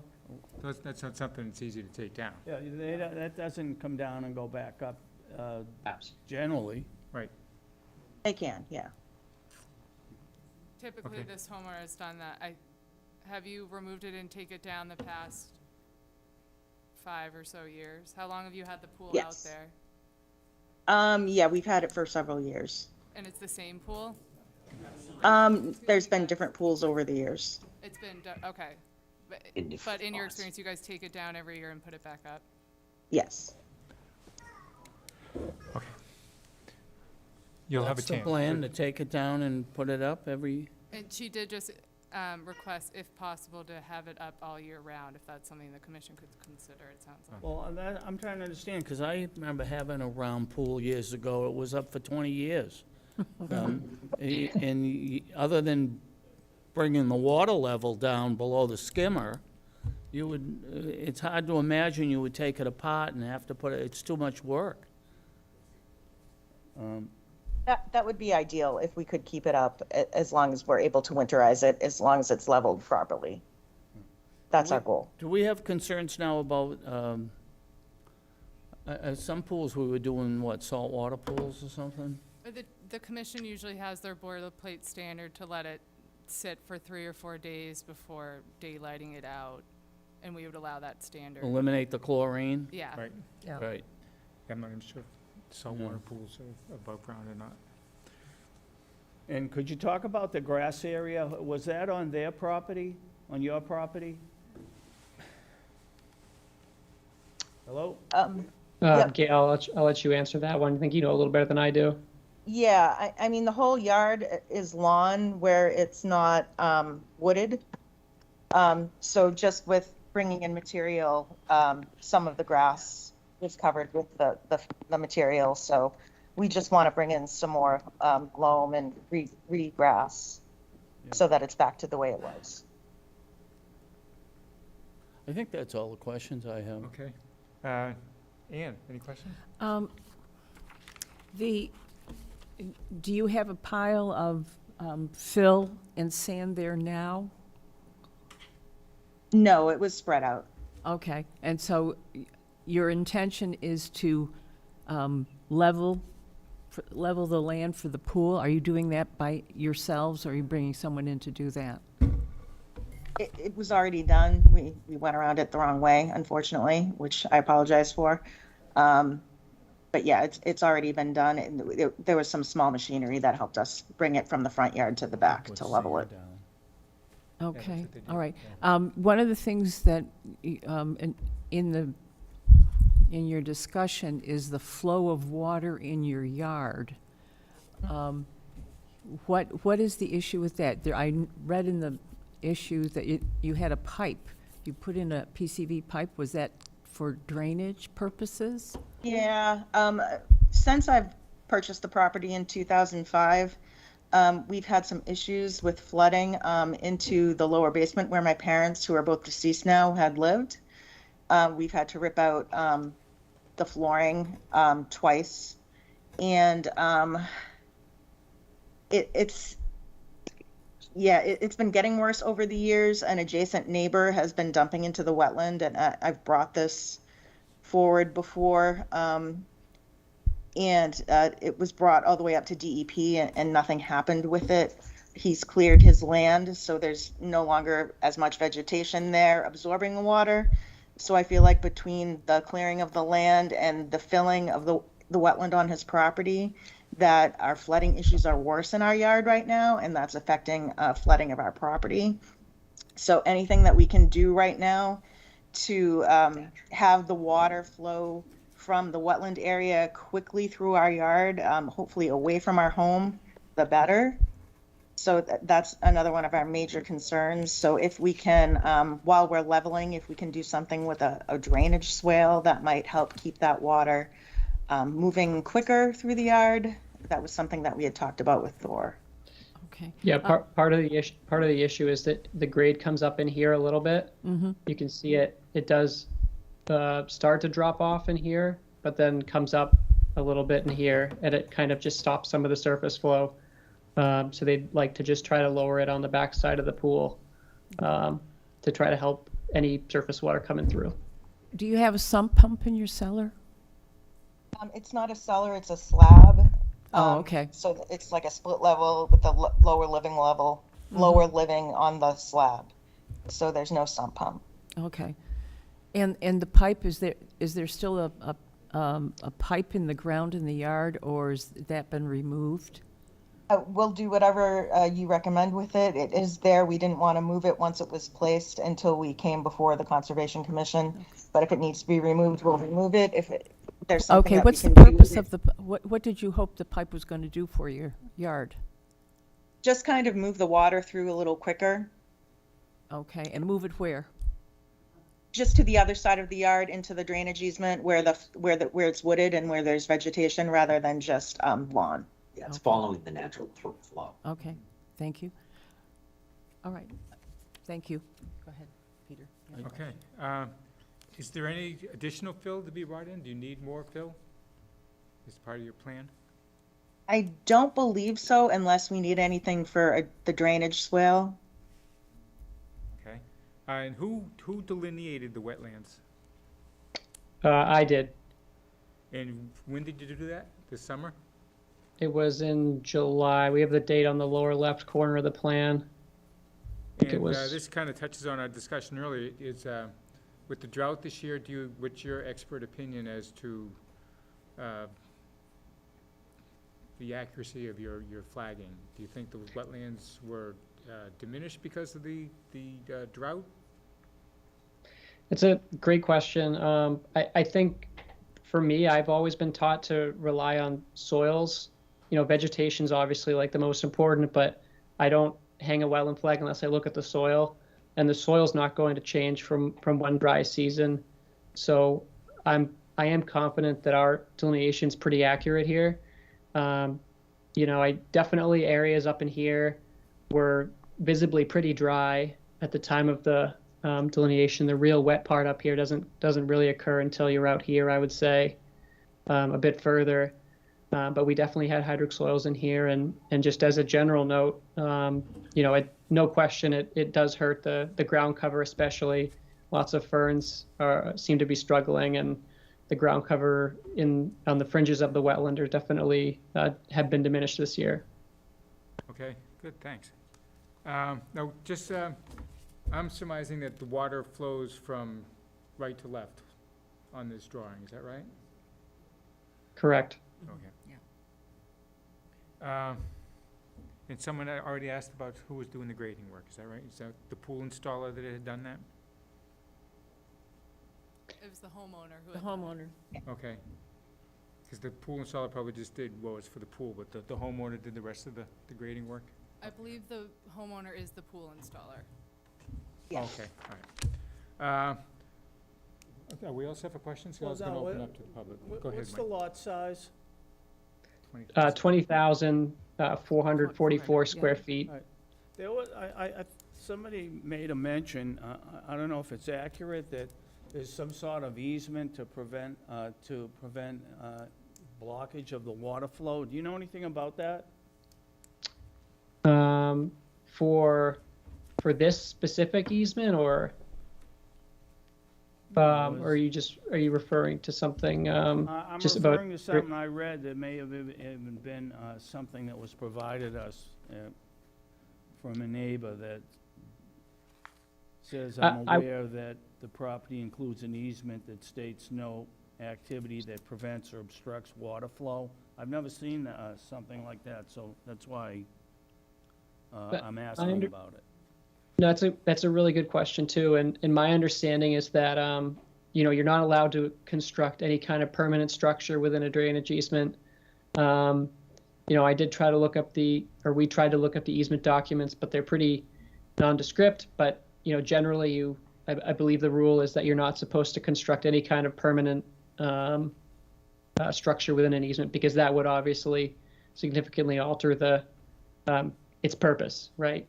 Right. I believe an above ground pool. But I'm not, so there's nothing in a deed or anything that says, correct? So I've reviewed the documents here. Just a little bit of background. The Cortlandt Road subdivision was approved via special permit from the ZBA for alteration for filling wetlands to accommodate some of this. And as a payoff for that filling in the wetland to accommodate the creation of Lot 5 and 4 and the neighboring Lot 6, they had to provide drainage for flow coming from the north to the south, as we had just said, from right to left. So that drainage easement is shown there on the plan with that dashed line. Steve King, I spoke with him today, and he has no issue with the temporary structure being in the easement. So if they were proposing a permanent in-ground pool, they wouldn't even be here, because that's not allowed in the Yeah. drainage The easement. temporary structure being the above-ground pool, which Is no issue on. considered temporary, but it'll sit there. Well, if it's removed every summer, or it's something that can be removed should they need to come in and do maintenance or drainage, or for some instance there. But to that effect, Steve King, knowing it is a drainage easement, he wants to review anything that's gonna be, I mean, if the pipe is going to stay, or the grading that has changed. Did you interest review in the town pipe, there is- Georgia? Did What? you review the pipe? What's the There function is- of it? Well, we call it a pipe, I mean, it's not like a full engineered design, so it wasn't, I mean, it's similarly at the surface there, and it's really to keep like Gail had noted, to keep the lawn dry, really, I'm sure, Yeah. so the pool doesn't sink in, and, so that's something Steve would wanna review, because it's in the drainage easement. Yeah, okay. Okay. There is a drainage easement, There is a drainage easement, it's right there, it's 30 feet wide. yeah. Is that the swale? He's showing it right there. Well, there isn't Is a. that These are the swale two, we these were are the talking two about? sides. No, they It's, were uh, swale. and- Typically, the drainage easements we would see would have infrastructure in that, so like an 8-inch pipe or some sort, but this is old enough that this is just surface drainage. Okay. There are old plans that show that as they use the term brook, but that can't be the same today. That could just mean Yeah. that it's old enough. But, so that Go out drainage there. easement would be interest of Yeah. Steve. So I just had noted that, when I talked to him today, he said he would wanna review. He had no problem with the pool, the above-ground pool in there, but, Yeah. I think I'd like to go out there, because I'm not sure I'm seeing it. yeah. You know, it's one thing to look on the plan, but I'd like to go out and see it. I mean, I had an above-ground pool for 20 years, and I never took it down year to year, and I don't see how, you know, but but if it's considered temporary, it's considered temporary even if you don't take it down. You know. The best day was the day I took mine down. Yeah. Okay, we'll get to that at the Yeah, motion. yeah, Okay. yeah. Stamp. So all the members of the board's questions have been answered for the time being? Yeah. All right, so I'm sure there's some public questions or comments, so go ahead, just go to the podium and state your name and address, and please.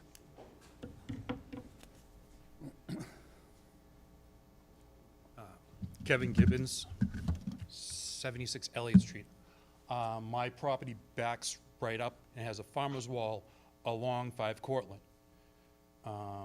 It affects me directly. It affects everybody here directly. All the neighbors are here. There was no common courtesy shown to any of the neighbors, period. Nobody was talked to. Nobody said, we're going to put in a pool. What do you think? I can probably produce documents from my closing that there is a brook going through there, because that's what I was told by my attorney. There's a what? A brook going Brook. through. Goes down through 4 Cortlandt, behind the Brinkleys, and down to Elliott Street, underneath Elliott Street, and to by Danvers Port Yacht Club. This, where 76 is, sorry. As you can tell, I'm pretty upset because no common courtesy, talking with the neighbors. I would talk to any neighbors if I was taking down a tree or anything on their property that was on mine or whatever. We all get along great. And this was just, one of those situations where I would say, oh, let's try to get away with it, and then, oh, we'll apologize for it. Well, why don't we let's Yeah, just I try know. and I'm stick just- to the facts. that we're dealing I'm with. really upset because of what I'm hearing. So, this is 74. I'm in the rear of 74 and 76. This is where, okay, so right here, that would be my property. It goes to a point back here. It is all wetlands. I would swear on a Bible, it's all wetlands. I've seen wetlands vegetation back there. Not this year. This tree's over because of wet grounds, but sorry, I gotta calm down.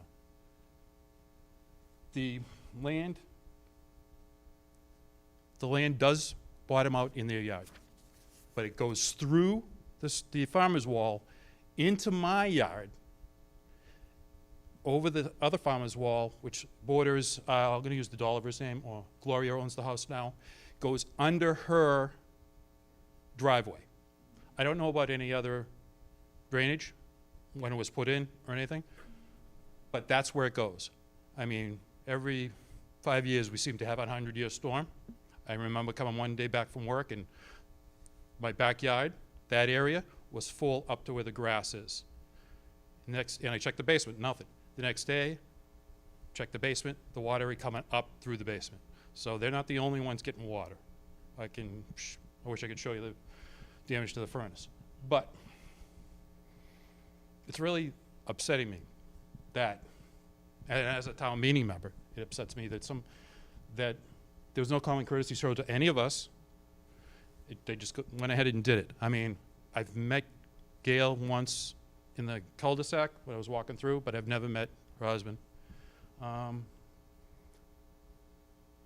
What happens, the land that's already been disturbed here, does that push the water more towards me?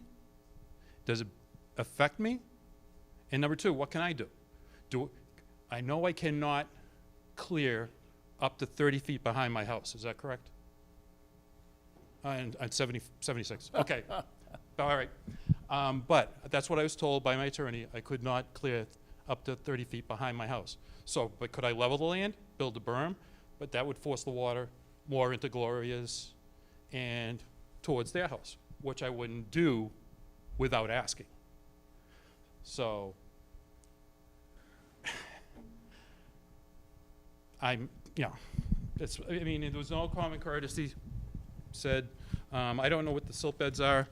I drove by today, looked in the backyard. It is ponding in their backyard. Little bit, because it was torrential rain a little bit today, so that you could see some ponding. Granted, they do get ponding. Do they need some relief for that?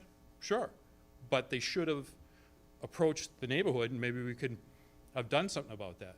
But this is just trying to put the cart before the horse, and really getting ticked off. As you get to see, when I'm sitting there, I'm getting pretty angry listening to this. It affects my property directly. I know that. I know some on other streets, it affects their property directly. And we were never, if you come and talk to us, we're all reasonable, that we could have done something. But, Okay. I'm sorry, but. You've made your point. Yes, thank you. Sir?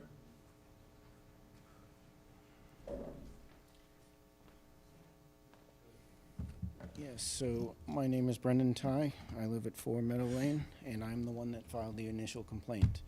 Georgia, would you speak up a little, please? Sorry, not familiar with these things. My name is Brendan Ty. I live at 4 Meadow Lane. I'm the one that filed the initial complaint, and I agree. This was upsetting. We spent an entire day, 12 hours, listening to a bobcat, skid steer, whatever you want to call it. I don't know the name of the machine, delivering the gravel from the front lawn to the backyard and leveling it all out. Where the pool is the middle of the drainage easement. Georgia, would you be able to pull up any of the pictures that I shared with you? Yeah, it's gonna take me like 20 seconds, but I can. Great, thank you. So I've lived here for 23, going on 24 years now, and this is exactly what he was just saying. The water comes off of Orchard. There are 8 storm drains over there at the bottom of Orchard, and there are 6 more at the top coming up onto Foster, and they all collect and bring the water in and down and dumps it between 3 and 5 Orchard, and then it flushes across the road, 32 Liberty Street, 3 and 4 Meadow Lane, and then through 5 Cortland Road. What he's saying is absolutely, this is exactly it. What he's saying is exactly, this is my property going through. Brendan, sorry, can you take the mic? Should have known you. That's okay. 6 people, right? So this is my property, and this is the water flowing in that direction. Where the pool is right now is right there. It's literally creating a dam. And where's your property again? All of this. All the wet part? Yes. This is the water that's coming off of Orchard through all of those storm drains. So, to his point, I think we should be asking you, the board, to make a request of Stephen King, which is why I filed the complaint with him. He owns stormwater management, and that's what's flooding all of our properties. We all get the water in our basements and whatnot, and you know, I get it, right? The town cheaped out 80 years ago.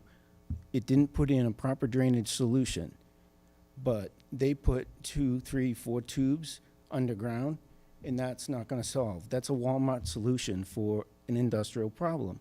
So I think, I agree. They cheaped out, and they put in a pool, and to me, they put in 50,000 tons of gravel. This notion that a little bit of gravel is, it's false. I'm sorry. And now I'm getting upset. So, here's what I will say.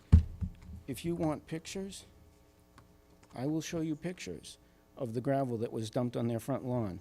And here's the truck. Oh. I just want to keep it brief. Yeah. There were 5 front loads. Five truckloads? Full. That's not a little sand. And it was this summer, not 5 years ago. This summer. It's the first year they had the pool. I agree. So if you want, I Hold on would. a second, 1 second. Sorry. This is the first year of the pool? First year. No, I'm sorry. That's not the truth. There was another pool several years ago, and I have a picture of that. It actually collapsed because they left it up too late in the middle of the winter. The pool shouldn't collapse in the middle of the winter. So that's the old pool? That's a smaller pool? No, it's roughly about the same size, as I understand it. This is, But- I mean, she is But that was how long ago? probably 5 years ago. But she is being accurate. This is one of those pools you get at Walmart, and you can take it apart and you can take it down. That's a non-issue as far as I'm concerned. They trucked in 50 tons of gravel. It's literally gravel. You have the picture there. If you want, I would recommend somebody can call Bentley Warren in Ipswich and ask how many tons of gravel was delivered to this site. As he mentioned, we sat there and listened to all of this noise all day long. Their landscaper came over and spoke to me and said, this is going to be great for you. It's going to flood the water out in your direction. It was proposed to me as a solution. And when I looked at the landscaper, I said, do you have a permit? And he said, yes. I knew he was lying to me. I'm not that dumb. Come on. You know when somebody's lying to you. He looked at me and said, yes, I have a permit. And I said, do you have an environmental impact study? Because this is all wetlands. He said, yes. And then he spent the next 12 hours dumping the loam or gravel onto this property. So, Georgia, I would go back to the document that the engineer has prepared, and I would ask, you know, in this document, it kind of indicates that the water travels from the north to the south, which is a true statement. But on the prior page, he indicates that the water is conveyed north, which is a little bit confusing. I guess, to me, if I'm actually looking for the document. That could have been a typo, It may sir. have I been a ty- apologize and for that. Actually, Brent, I know exactly that you're talking about the narrative in the NOI, and I think Yeah. Thor there, I think that was just a typo, because the water can't be Actually, conveyed north. The plan is correct. I do want to agree. note that. I agree with what your sentiment is there, Georgia, but then I looked at this again, and then I realized the amount of gravel that they've placed on this land, it's going to force the water back to the north. I am calling this a dam, and my property is going to be impacted. The Martins, Fergusons, everybody's got their hands up. It's going to back up the water all the way to Orchard. Here, you want wetlands issues? Not the pool, you're saying the grading? The grading. The grading causes a dam. And what I'm going to say here is, You want wetlands issues? Here's the wetlands issues. I firmly believe the water will expand twofold, fourfold, tenfold. I have no idea, right? The town is responsible for the water being dumped. So I would ask, is it possible to get Stephen King or an engineer to be able to do a pro forma on how much water is dumped on the land? Full disclosure, I come from financial services. If you look on a website for Fidelity, you can pull up a mutual fund. And if somebody tries to estimate, you gave $10,000 on a certain date, based on the performance, you know how much money it should be valued at. I'm asking if the town has any numbers on how much water comes into these storm drains. That's how much water we're facing at this point. That will expand the wetlands, and the plows come up Meadow Lane and dump the snow into the wetlands. That's a violation of the Massachusetts Wetlands Protection Act, right? You're not allowed to let the snow melt into the wetlands. Number two, this will create a swamp for us, and that's a breeding ground for mosquitoes. My belief is this is a risk to us. Triple E has become a bigger and bigger issue in the last 10 years. I think the last stat I saw was 25 confirmed cases north of Boston. What is going to happen there? The town doesn't spray. The town is expected to spray, and you don't. Somebody could die. That's my position. Here's the fourth and final issue. I have a tree on my property. It's 100 feet tall. The Martins have trees, and the Gearys have trees. They don't belong in the wetlands today. They're going to come down. My tree could land on their house. Okay? Trees don't belong in the wetlands today. They shouldn't be tomorrow. I'll stop there. Thank you. Would it be okay if we chimed in for a second there? Sure, go ahead. So I do appreciate the neighborly concern about this, and I believe we did provide a few pictures of the area, and we survey located the gravel sand area that was put in by Gale. It's approximately the size of the pool. It's not bigger than that. It takes up maybe, as you mentioned, about 60% of the width of this easement. And again, it's sand and gravel. I have a very, very difficult time believing that sand and gravel is going to have any real impact on the flow of water through this area. Furthermore, as we mentioned, there are raised portions of this easement which currently restrict the flow of water that they're trying to correct to keep water moving through the site. I have a very difficult time believing that an above-ground pool would create any type of adverse impact to the drainage easement or any stormwater management in the area. For a project to be subject to stormwater management regulations, you have to be building 4 residential properties, 4 living units to even consider managing stormwater, unless you're providing mitigation for some other project for another reason. For sand to create a significant barrier to any water flowing through here would be quite a stretch, in my opinion. And this was also reviewed by professional engineers in our office as well, who didn't believe this was an issue at all. Okay, thank you. Sir? Yes, you may.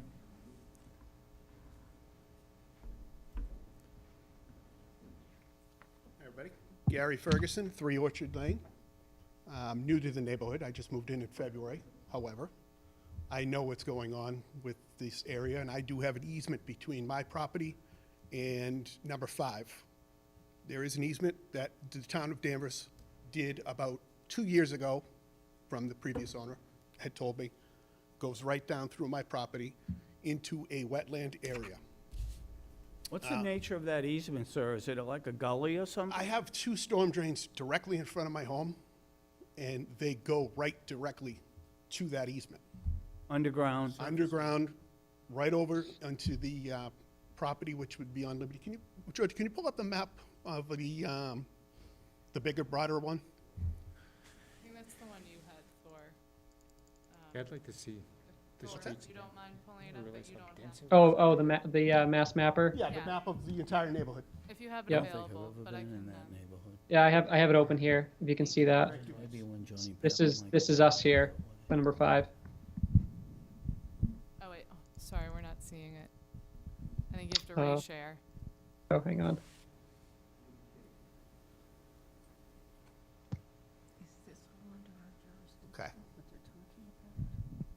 my property right here. This is Cortland down here, where the proposed pool is going to be. Where am I? I believe it's here. Is that correct? Yep, yep. Okay. So there's an easement that comes right down through here, all the way onto this property and all the way down to the Danvers River. And if you notice that there's wetland all here, and a little down here, but if you look at right in this general area, where did that wetland go? I believe that was wetland at one point. Next question I have, we're gonna put a pool here. You said temporary structure. I don't believe it's a temporary structure. With what the pictures I have seen of a dilapidated pool 5 years ago tells me that this owner is not gonna take care of the pool or take it down. A lot of people here have a pretty high emotion about this. Myself, I've only been here 6 months. And I don't want that in the neighborhood. I'm more of a generalized person, you know. My other question is, I'm not afraid to tell anybody what I do for a living. I work for the Massachusetts State Police. I'm an investigator, dispatcher, everything. Gail, what do you do for a living? Hey, wait a minute. I can't ask that? No, Wait a no, minute. No, that's I'm not a not proud of what I do for work. Oh, No. The that's- questions come to us. Okay, so I can't ask that, all right. I already know what she does. That's not. It's sad that we can't just talk about that. no. Can I chime in here for 1 minute? Absolutely. Is that okay with the board? And you are, this is Gail? This is Gail. Yeah, go ahead. Okay. I just want to do a little bit of clarification here. I lived here since 2005 with my 2 daughters. My daughters grew up here, and every year since we've lived here, we've had a pool. It started with the little blow-up kind, and it's always been a temporary one that we take up and bring down. I don't know what they're talking about a dilapidated pool.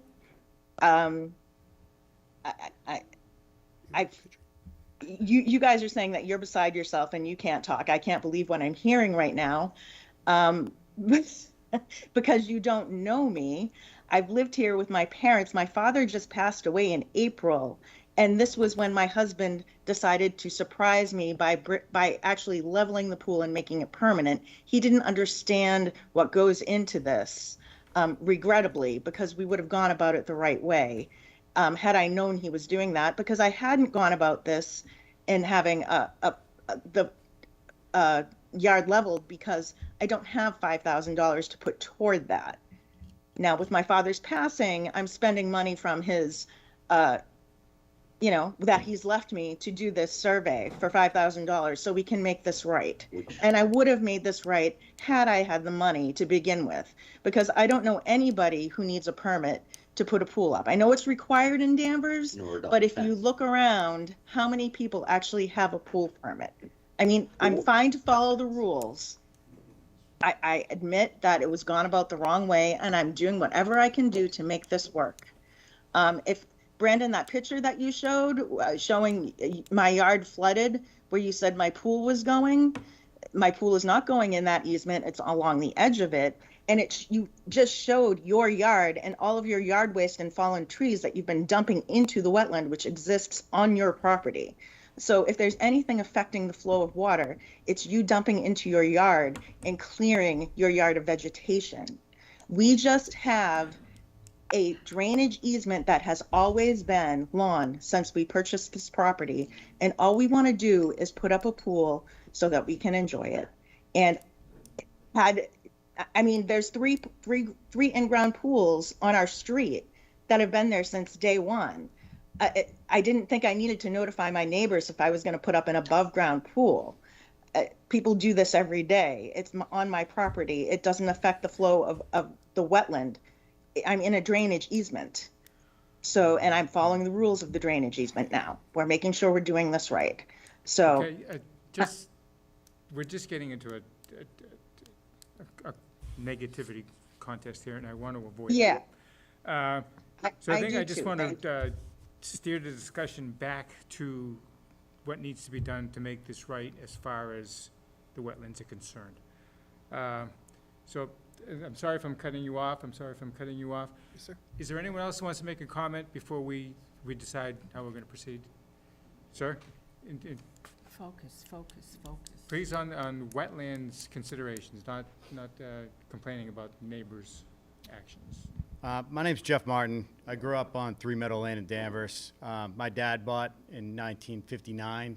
I was born there in 71, grew up there my whole life. We've always been concerned about the drainage coming from Orchard through Meadow Lane over down into Cortland. It's something that, you know, we've kind of maintained, cleared. It's important that the water flows. It goes from north to south, makes its way down to the Danvers River. If it doesn't do that, it backs up. And when it backs up, you recognize it. It happens once every 5 or 6 years, but it does happen. The water comes right up to the road. I'll have 4 or 5 feet of water, you know, probably a good 4 feet at some areas on my property. I own 150 feet back from the center of Meadow Lane. We can't do anything with it. It's a wetland. It's always been a wetland. I guess what I'm getting at is when it gets over to Cortland, there's a clear drainage where this water flows. It's clear. The property comes down, hits a low point, comes up, it's a high point. When it rains, the water goes from north to south, heads across Cortland, goes under Gloria's driveway, over to the Brinkley's yard, down to 62. That's how the water evacuates. This pool is in the middle of that drainage. To look at it, even my 9-year-old looks at it and says, "Dad, this doesn't look right." It's so clear, it's so obvious, I don't even know why I'm here. Yeah, we're gonna go out and take a visit, so. Thank you. Just a lesson learned. This is what happens when you build in wetlands. Yeah. Okay, is there anyone else that, ma'am?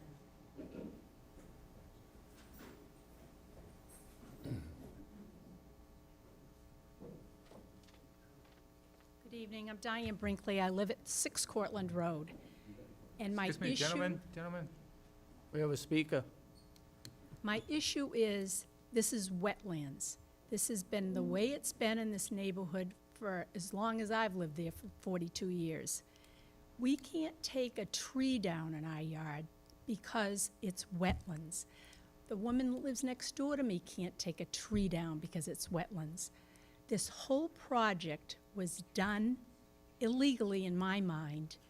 It should have been done properly through you first to check because it is wetlands. And they dumped 5 truckloads of, and it wasn't sand, it was gravel and dirt. And it is a disaster area. Plus, this pool was erected with no fence around it. And we have children in our neighborhood. It's a cul-de-sac. And that's a very dangerous issue. And then all of a sudden, the pool comes down and it is in a heap on the side front lawn. It's a mess. So I think you should consider the whole problem here, wetlands should not be changed. And they really should be removing what they did. They might have to. Thank you. Sir? Good.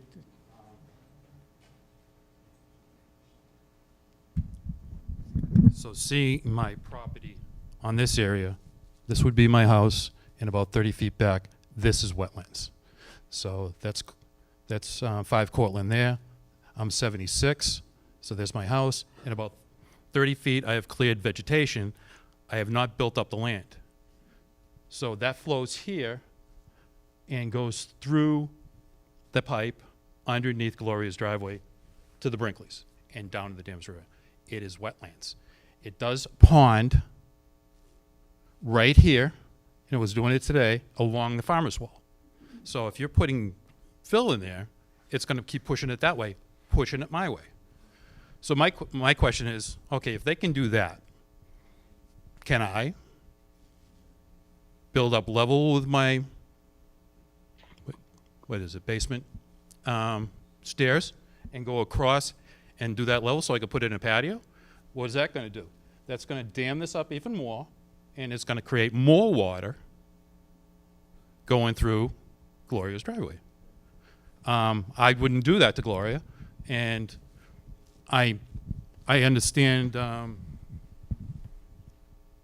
Mrs., what's her first? Gail. I understand Gail's upset, but one person, one house is affecting a neighborhood. So if it's good for the goose, it's good for the gander. We don't want that. I know, but what if I did that? What if I did fill behind my house? And dam, it's basically building a dam to flow through Gloria's driveway. I don't want to do that. I would talk, the dollars, we get along well. Okay. And, All right, thanks. that's my point, no comment raised. Okay, is that it? All right, so I think we have a consensus, we want to get out there for a site visit? Yeah, I'd make a motion that we take a site visit, that's something to be arranged Well, I don't through think that staff needs with a the motion. applicant, I and, think we need a motion to continue, if we Yeah. figure we're gonna, Yeah. Georgie, you can set up a site visit? Yeah, I'll work with Thor and Gail, and we'll find a time that works for everyone. all right, Okay. and pursuant to that, I make a motion to continue the hearing Hearing.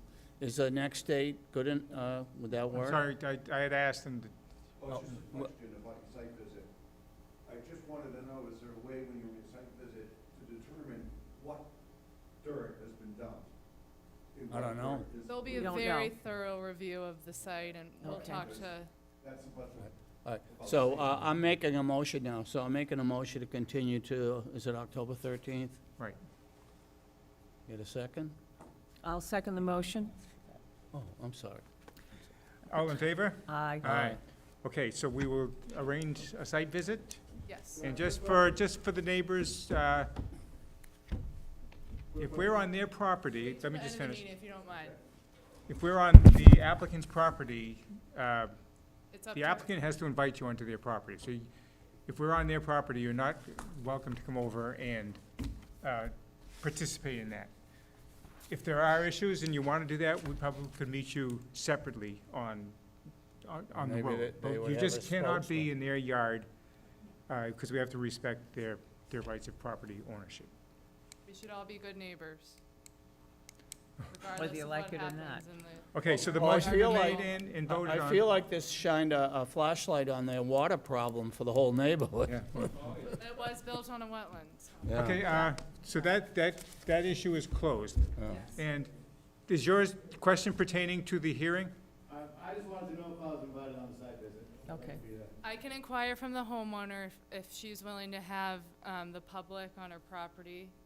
I would be, based on the comments given, but if there is But they- opportunity to have it, we'll leave that up to the. Georgia, how many people? I mean, 10, 20? Well, we can- we We'll can- find It out. get a We'll little out of tell it to hand. the We- homeowner, we'll We keep- can meet in the street. we'll We keep can everyone meet after. updated. I would welcome people, we haven't mowed forever. All right. Okay. Maybe I don't want to meet with you guys. Thank you all for your time. Thank you, sir.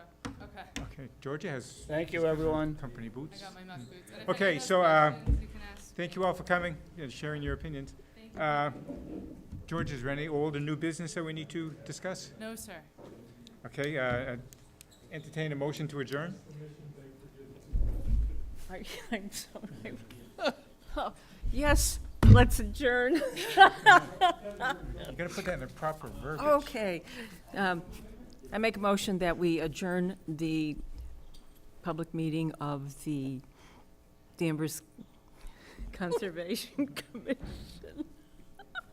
Motion's been made, is there a second? I'll second. All in favor? Aye. Okay, thank you all.